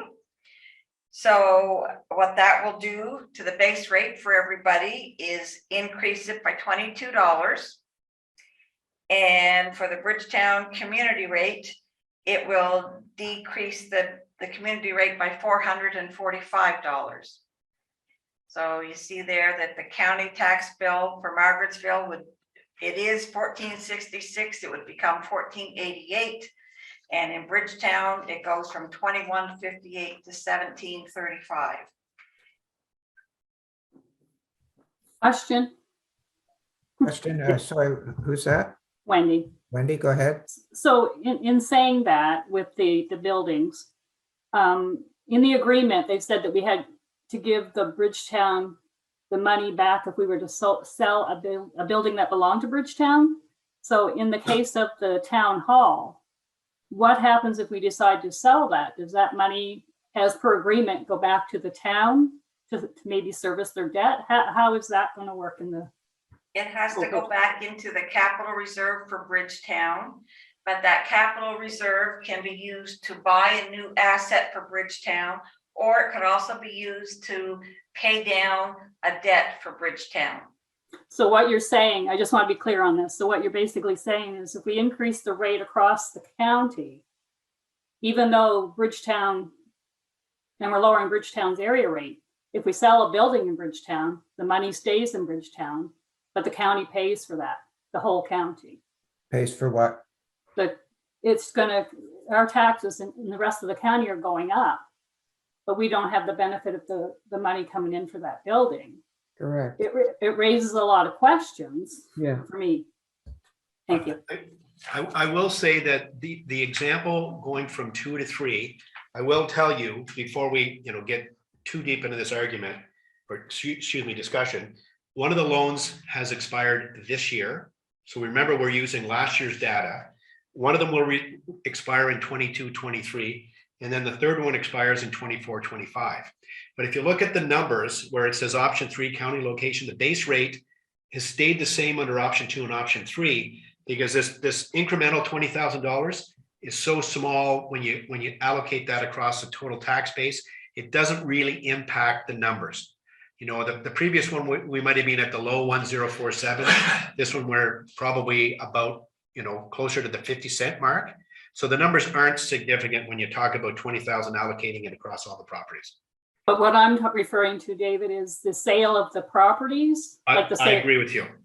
Yes. I agree with you. So they get the benefit of it. And the Right. reality is they are saving a tiny fraction of their base rate now because of it, but they do get the proceeds from it. You're right. Right. And we don't. Yep. Well, And if I could add, there's just not one property in Bridgetown that could be sold, correct? There are others. Well, at this point, we're only looking at the former town hall. The library is still in use, and I'm not sure if there's any other buildings that are included in that. The school, I believe. No, the school doesn't belong to the. Oh, right. town. This province gave it back to the county. Yeah. They gave that to the county, yes. Yeah, no, I'm talking about the property across from the rink. McKenna Street, the old fire hall. Oh, the old fire hall? Yeah. I would suspect that might not even be included in the letter of intent, because I think the new fire hall was there before the old one was decommissioned, I think. But again. But if it's sold. I would think that if that one is sold, I do not believe it's part of this package. That would go to the full county. I'm going to make that as a guess because I don't know the reality if that's true or not. But I would think if we were to sell the old fire hall, any proceeds on that would go to the full county, not just to Bridgetown. So what about actual just property, like lots? Is there anything in lots in Bridgetown that are owned by the? The former Bridgetown, that I don't know the answer to that. But if they were there at the date of dissolution, based on the agreement, those proceeds would go to Bridgetown. So we should kind of try to figure that one out, just to see if there was anything else. I'd suggest. Sure. Okay, thank you. Just on that point, when there was dissolution, did the value of those buildings that we're talking about increase the asset base of the county or not? I'm going to suggest that whatever the value was at the date of dissolution is the continued value, Yes. unless it means subject to fair market increases. I don't know. Yeah, but my point is that they became assets of the, they became assets of the county. Correct. And so it seems to me that if they're sold, there's nothing improper about the value going back to the Bridgetown area, because Bridgetown brought them in without getting any return benefit for increasing the assets of the county. Well, I mean, I guess we could have a debate on that, but I'm not so sure I agree with that comment. But anyway, I don't think that's relevant to the discussion that we're having right now. Okay. And a comment just I would make before we go on is that if you sold the property for $500,000 and you put it in Bridgetown's reserve, you could use that $500,000 to do some of the repairs on the arena or on Church Street or Queen Street or Granville Street, and not access money, say the gas tax money or something. That money can be used on county projects instead of having to be drawn down to pay on an asset in Bridgetown. Correct. Okay. Yeah. Did we not say this morning that any proceeds from the sale of any buildings could be used to pay down debt? It could on Bridgetown debt, I believe, yes. And again, I don't really see the difference between selling the fire hall from, or the old fire hall from selling the town hall building.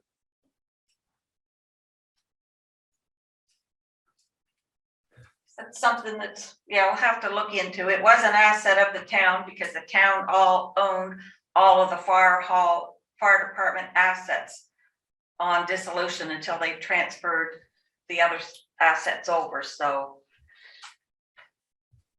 yeah, look into that. Okay, I don't see, I don't see any other hands up. Can we go on to the next option then? All right, number 4. So again, we're changing the community rate to include the fire department operating grant, the line of their long-term debt, the additional snow clearing for Bridgetown, the principal and interest on the buildings, and also on streets and sidewalks. Again, there was Church Street, considerable work was done there, and I believe McKenna Street a number of years ago, but that loan is will be repaid in 2024, and the CMHC on Church Street in 24-25. So but for now we're leaving those into this option. So that would increase the amount going into the community rate to $206,394. And right now they're paying, it's 400 and some thousand. So that's a decrease. What that does to the base rates, it increases the base rates by $22 for everybody. And Bridgetown's community rate will decrease by $351.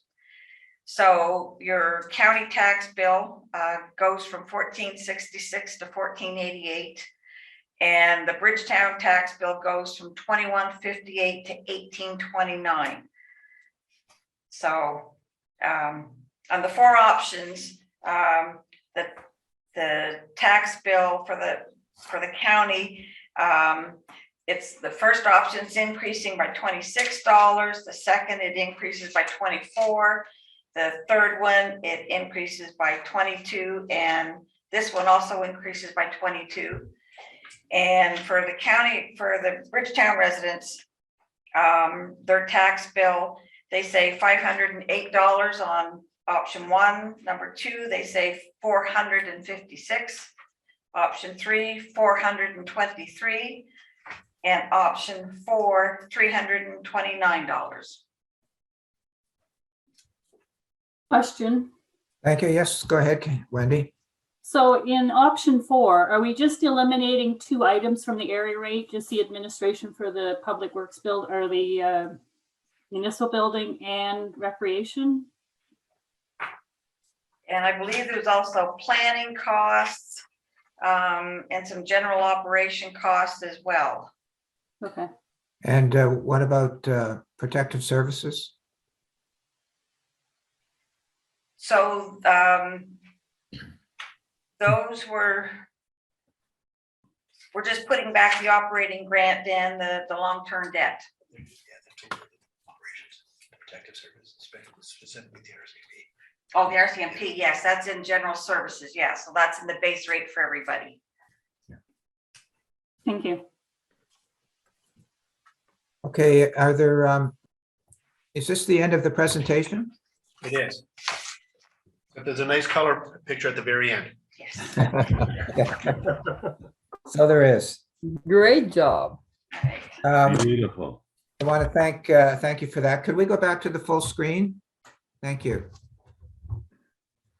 So again, Mr. Dick and Nancy, thank you so much for this excellent work and the work that you did for us on this complicated issue. As I said at the beginning, I think the next step that we need to decide as a council is whether we want to decide today or whether we want to put it off until another meeting. If that's all right with everybody, we'll have a decision on that around the council, whether we've got, I guess, 6 options on the table. So if we did it today, and the 6 are the 4 plus, as Mr. Dick said, do nothing or have no community rate. So from top to bottom, there's 6. We can decide today by basically doing a show of hands and going through the 6 options until we get to 50%. Or we can go to another meeting and deal with it then. So could I have a discussion as to whether you want to decide today or whether you want to put it off for a couple of weeks? Just a discussion. Anybody want to comment on that? Councillor Redden? I'd like. I think Councillor Connell was there first, but I'm pretty brief. Yeah, I would like some more information on the fire services debt, the debts in general. My sort of inkling is if we're going to increase or keep snow removal the same way it is, then keep that in the budget. And yeah, the debt overall, I'm a bit back and forth on, so I'd like to have something written in front of me about that. But other than that, I would like to ruminate on this for a couple of weeks. I don't know if we're going to get more written material, Councillor Redden, but I would, if we do decide to put it off for a couple of weeks, I would urge you to contact staff and get the answers to your questions if they're available, and you can do that. Anybody else want to comment as to whether you want to decide today or put it off? Councillor Connell? I could do either because I've already got an option in my mind because I guess one of the questions I had and the way I would have liked to seen it gone forward is that right now, exactly, we've got 6 options. I would have liked to seen the council make a vote that is that there's going to be an area rate. Yes or no? Then we could clarify what options. But anyway, the options do offer that. So I'm okay with that. What I'm not okay with is that as long as you and Mr. Hudson are gonna take the fire and the brimstone from your residents by not going back to them. If this was in Marcusville, I would want to see what options the county wanted to go with, because I would go back to my citizens and say, do you want to continue to pay the 45,000? Yeah. Do you want to continue to pay the extra sidewalk maintenance? Mhm. But if you guys want to make that decision, I do not take your guys' phone calls. And I don't have no problem. And I don't have any problem when someone comes to me from your district, and I'll tell them whatever I feel it's on my mind. And it could be good or bad, or it could be just get the heck out of my face. Okay, point taken. But my point is that we could pick an option, but your citizens may want to go further in what our option is. So I would think that when we came down to an option that we were satisfied with, that you guys might want to hold a community meeting and say, here's what the county's direction is going. This is the option county has picked. This is what the community rate's going to detail. Are you guys, are you acceptable to go lower than that? Because if they are, I don't want to criticize them. If they're going to be happy with the level of service and snow removal the county want to gives, there's going to be a majority. I can tell you, you're going to have phone calls no matter what we do. Yep. You're going to have phone calls no matter what the next snowstorm does. Oh yeah, this week. Because every person's going to have their own idea about how that snow should have been moved, because everyone's a professional. Mhm. So it's Well entirely, in my mind, I could settle today because I've highlighted the things that I would like to see come out of the community rate, because I agree with you that there's some things that probably should be done across the county. There's some things that are nil, the planning, in my mind, but there has to be a small community rate if they want something different. Can we just try and stay on the issue of whether we're going to decide today or later? Because if we decide today, then everybody's going to have their say completely. Deputy Warden, do you want to decide today or put it off? No, You're on. Yeah, okay. I'd like to vote a week to consider it. Anybody else And want I'd like to also consult with my. Yeah. Councillor Longmire, how do you feel? I feel the very same, Warden. I feel that we do need a little bit more time. It's really complex. I want to come to the right decision, and whether I can speak on behalf of all the citizens that this is going to affect. I think there are still some more questions that I have to ask, and so a little more time. Thank you. Okay, well, I'll call for I see one more hand, but then I'll call for a vote as to whether we decide today or whether we decide later. Councillor Hudson? Yes.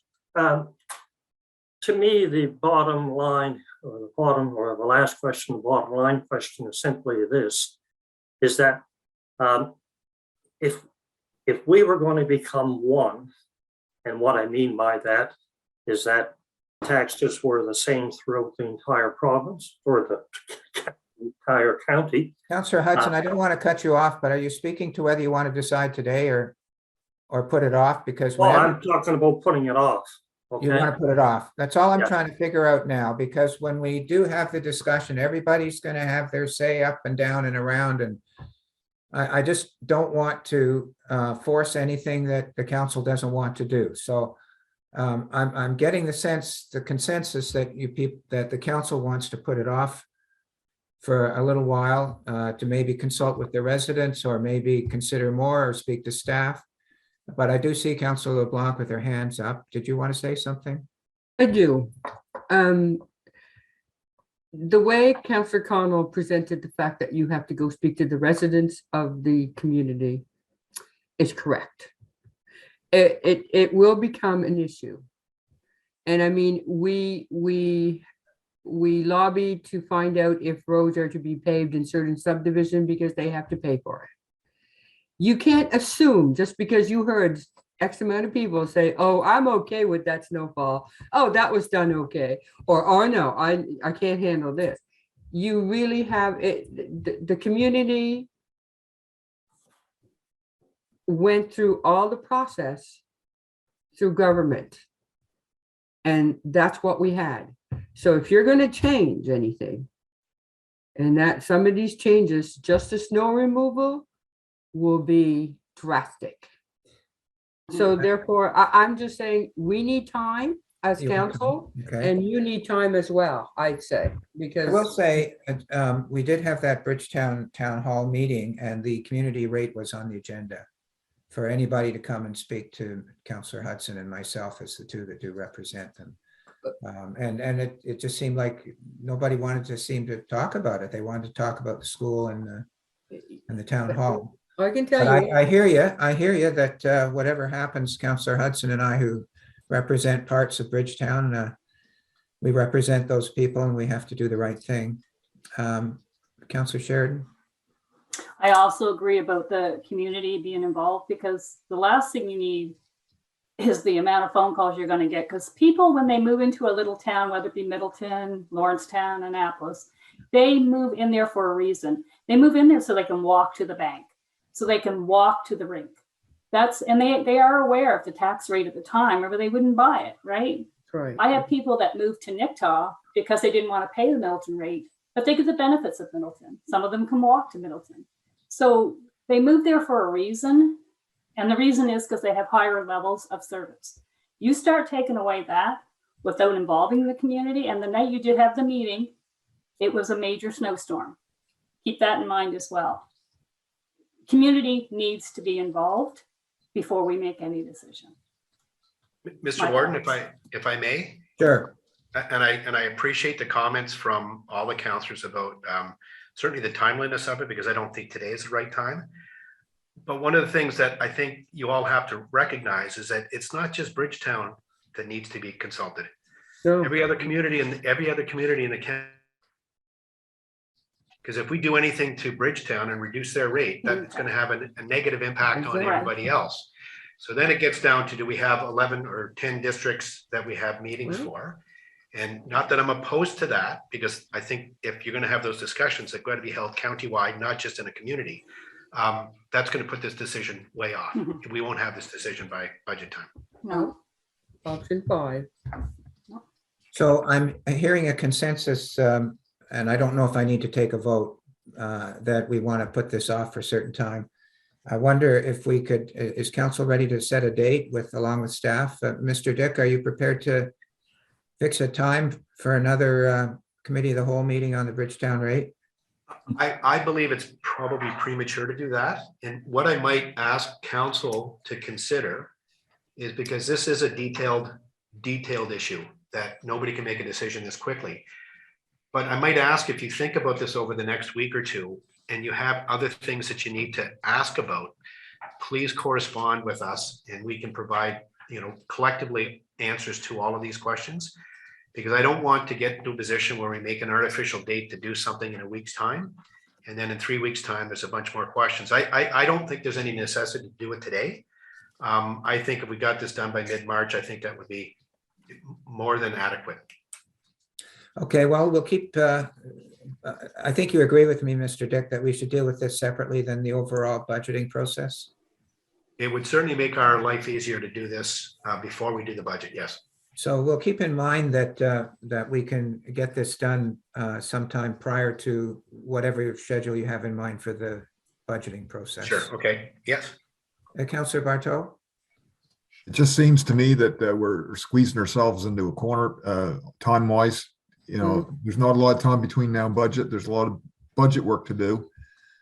Maybe we should have another option on the board to consider that we look after this after the budget and get it prepared for next year. Get it, because I think we're getting a little jammed up here with what we got to accomplish, and we want to do it the right way. I think public consultation is in order. Not only Bridgetown, like as the CAO said, the other areas in the county, because it's affecting everybody. And the only way to do that, we don't have the time to do it before budget. So that means we can't include it in the budget. So then that means that the pressure's off if we methodically schedule over 2022 to get this resolved and discussed on not such a jammed up schedule. Well, I'll say that strangely enough, I completely agree with Councillor Connell on this because I'm prepared to decide today myself. But because I think we've had a good discussion, but I see that the consensus of council is to put it off, and that's fine too. So we're talking about the CAO says it's premature to fix a time to come back. So we'll ask the staff to, I guess at some point, suggest a time for a committee of the whole meeting, and we can discuss it at the committee of the whole in February as to when we want to do this. Councillor Connell, do you want to say something else? Well, I think I have a question. I think that's, to me, would be concerning to every counselor, and I'd like to ask it. Yeah. I actually got a question and a couple points. My question is that the county has collected a rate all along. Has the bill for the community rate been less than what we've collected? I think, is that a question for staff, Yes. Councillor Connell? Yes. You know, Mr. Dick, can you answer that question? We've never reconciled it, so I can't answer that question. Okay, but if it is, to me, that would be put in a reserve or into the capital reserve or something for the Bridgetown area or the community. Well, But again, that all depends. I mean, if we broke even on everything except for Bridgetown community, that rate generated a surplus, then you're right. But I don't know that our system is sophisticated enough for us to break that out. So at the end of the day, quite frankly, if we had a surplus this year, which we won't have because of some of the other circumstances, there's not an opportunity for us to put anything into a reserve. I appreciate what you're saying, and ideally that would be the right thing to do so they could get benefit for it in a future period. But we will not have a surplus this year. And Okay.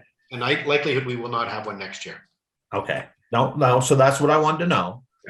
Because I honestly feel that if the citizens felt that we were charging them over, then and they had a surplus, then that should be put against their debt. That was my point of going. My second thing is during the lunch break, I looked up our sidewalk policy for the county. And I encourage staff to look at that and bring that forward, because in our sidewalk policy, there is no level of service. And there's also an Appendix A in the policy that says which sidewalks are maintained by the county. Bear River, Paradise is not even included in that. So I don't know who's paying them, but those bills, if we follow policy. So going back to Brad, is that there's a policy that we have in the county that definitely has to be looked at, especially if we are going to take responsibility of a level of service on the sidewalks all across our county, so everyone's used fairly. I encourage that to be brought forward and fixed at a later date. Appreciate it. Is that it, Councillor Connell? Did you have something else? No, I'm satisfied. It was a good discussion, a good meeting. I'm definitely on par that there has to be a rate. And my other question would be is that if the debt part is added to the community rate, anytime that debt is paid off, because there's several of them, there's 3 in the fire department, 2 allude to in the buildings, and if those buildings were paid off, the debt was paid off, then that would come off their community rate. Would that be automatically something of what staff would do is when at the end of those terms, they would deduct that off that community rate at the time? Yes. I would think so, yeah. Yeah. Cool. Councillor Hudson, you want to say something?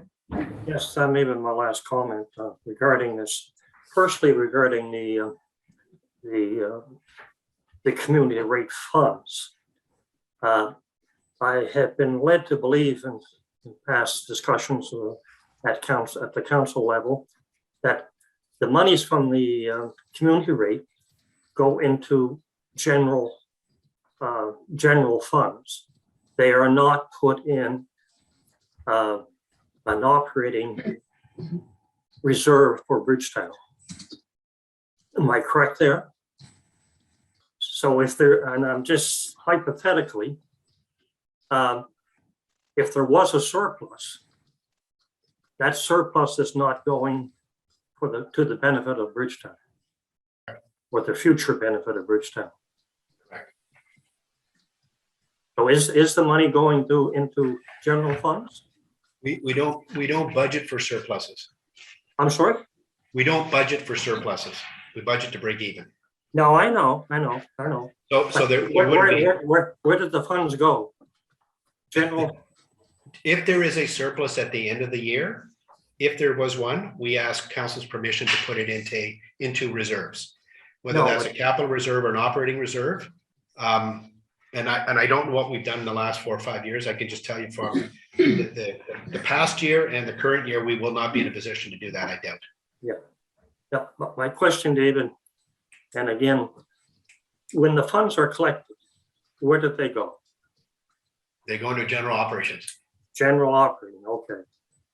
They do not go into a special operating reserve for Bridgetown. No, we don't have a set.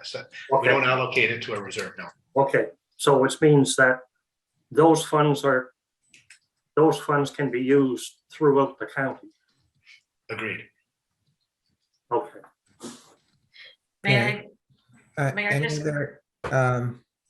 I'd like to raise one other issue before we go to, does council want a staff report or staff recommendation on this or not?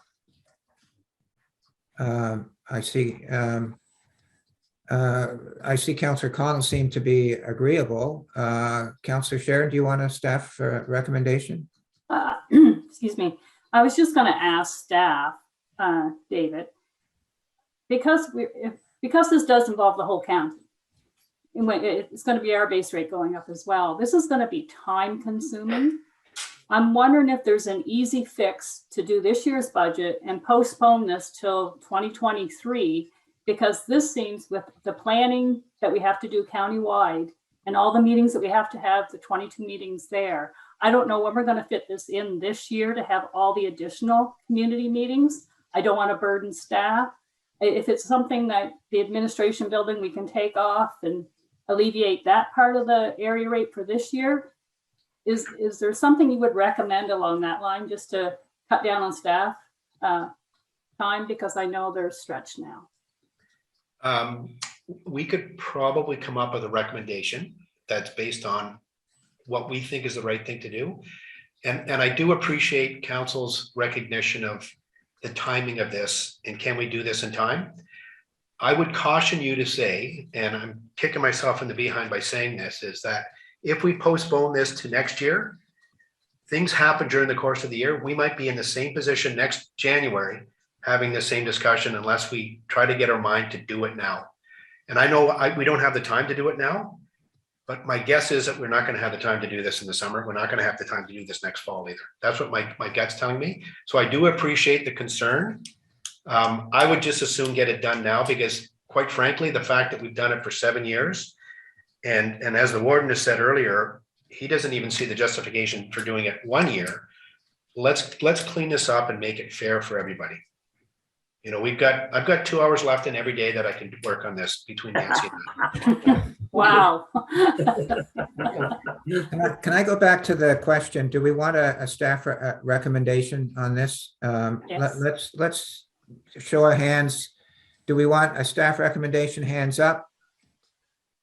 1, 2, 3, 4, 5, 6, 7, 8, 9. I think I think we do. The other option was just leave it to council to come up with one of the options, but we don't have to accept the staff recommendation. But Mr. Dick, are you prepared to make a staff recommendation? We are.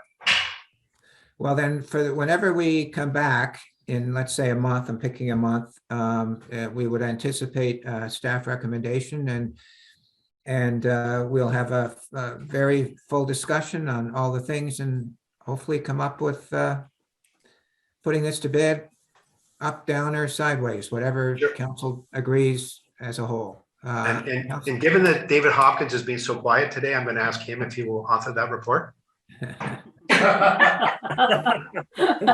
Thank you, David. Councillor Prout, did you want to say something before we sign off? Yes, if I may.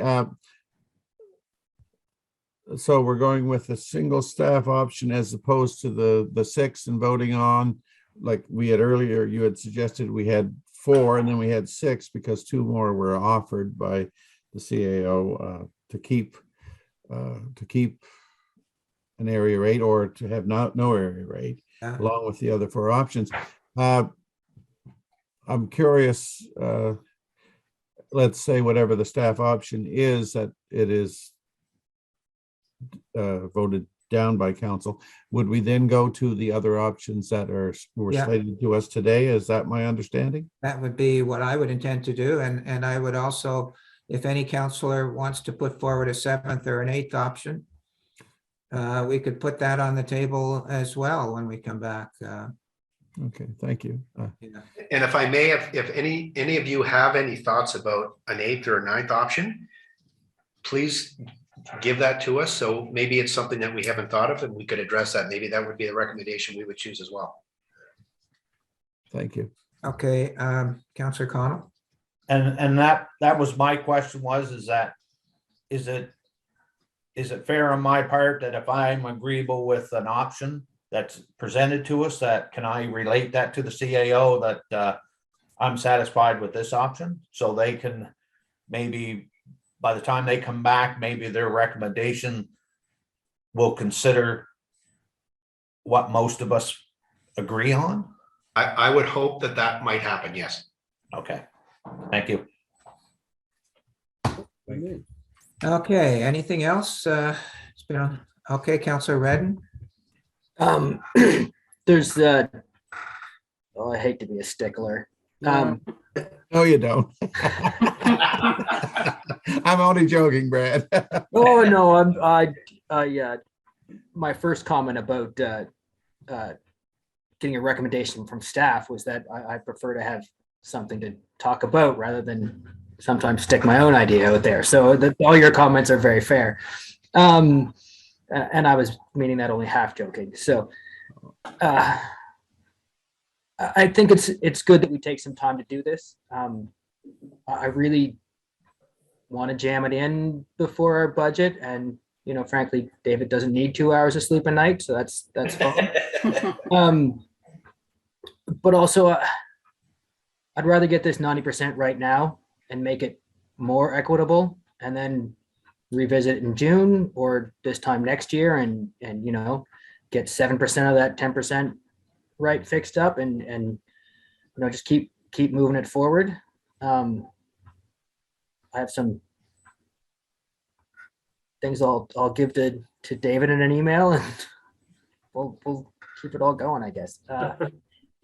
Yeah, thanks. Councillor Hudson, you want to say something else? Yes, and this will be the last comment. In a month or weeks, we're going to decide on an option. Will this option go forward to into the preparation of the budget, the upcoming budget? Yes, it will, but it won't be, as Mr. Dick has explained, it won't be the exact numbers we're seeing. It'll be the principle that we decide on is what would be included in any community rate. Okay. Okay. Yep. Councillor Sheridan? But how does that involve the community? Because everybody's tax rate is going to go up. So we had just talked earlier about involving the community. We can't squash that all in before budget time. Like, I Well- don't think there's going to be an answer before budget time if we're going to involve the community, because everybody is going to be affected by this. Well, Councillor Sheridan, I will tell you that I'm comfortable speaking for my community. And in the meantime, I can speak to the Chamber of Commerce in Bridgetown and the other community leaders, and I'm prepared. We're elected to make decisions, and I'm prepared to make my decision after consulting with whoever I think I need to. That's just speaking for myself. And if I may, one of the counselors has already called me about reducing the rate in his district or her district. So I've already gotten one bribe. Well, it all depends on what the rest of you would like to do. I want mine reduced. I'll weigh in on that. Madam Clerk, we seem to have reached a consensus that we're going to bring this matter back in a number of weeks or a month or whatever. Is there something formal we should do at the end of this meeting to document that? No? Okay. So unless there's anything further, I guess I'll ask for a motion to adjourn. And moved by the Deputy Warden, seconded by Councillor Connell.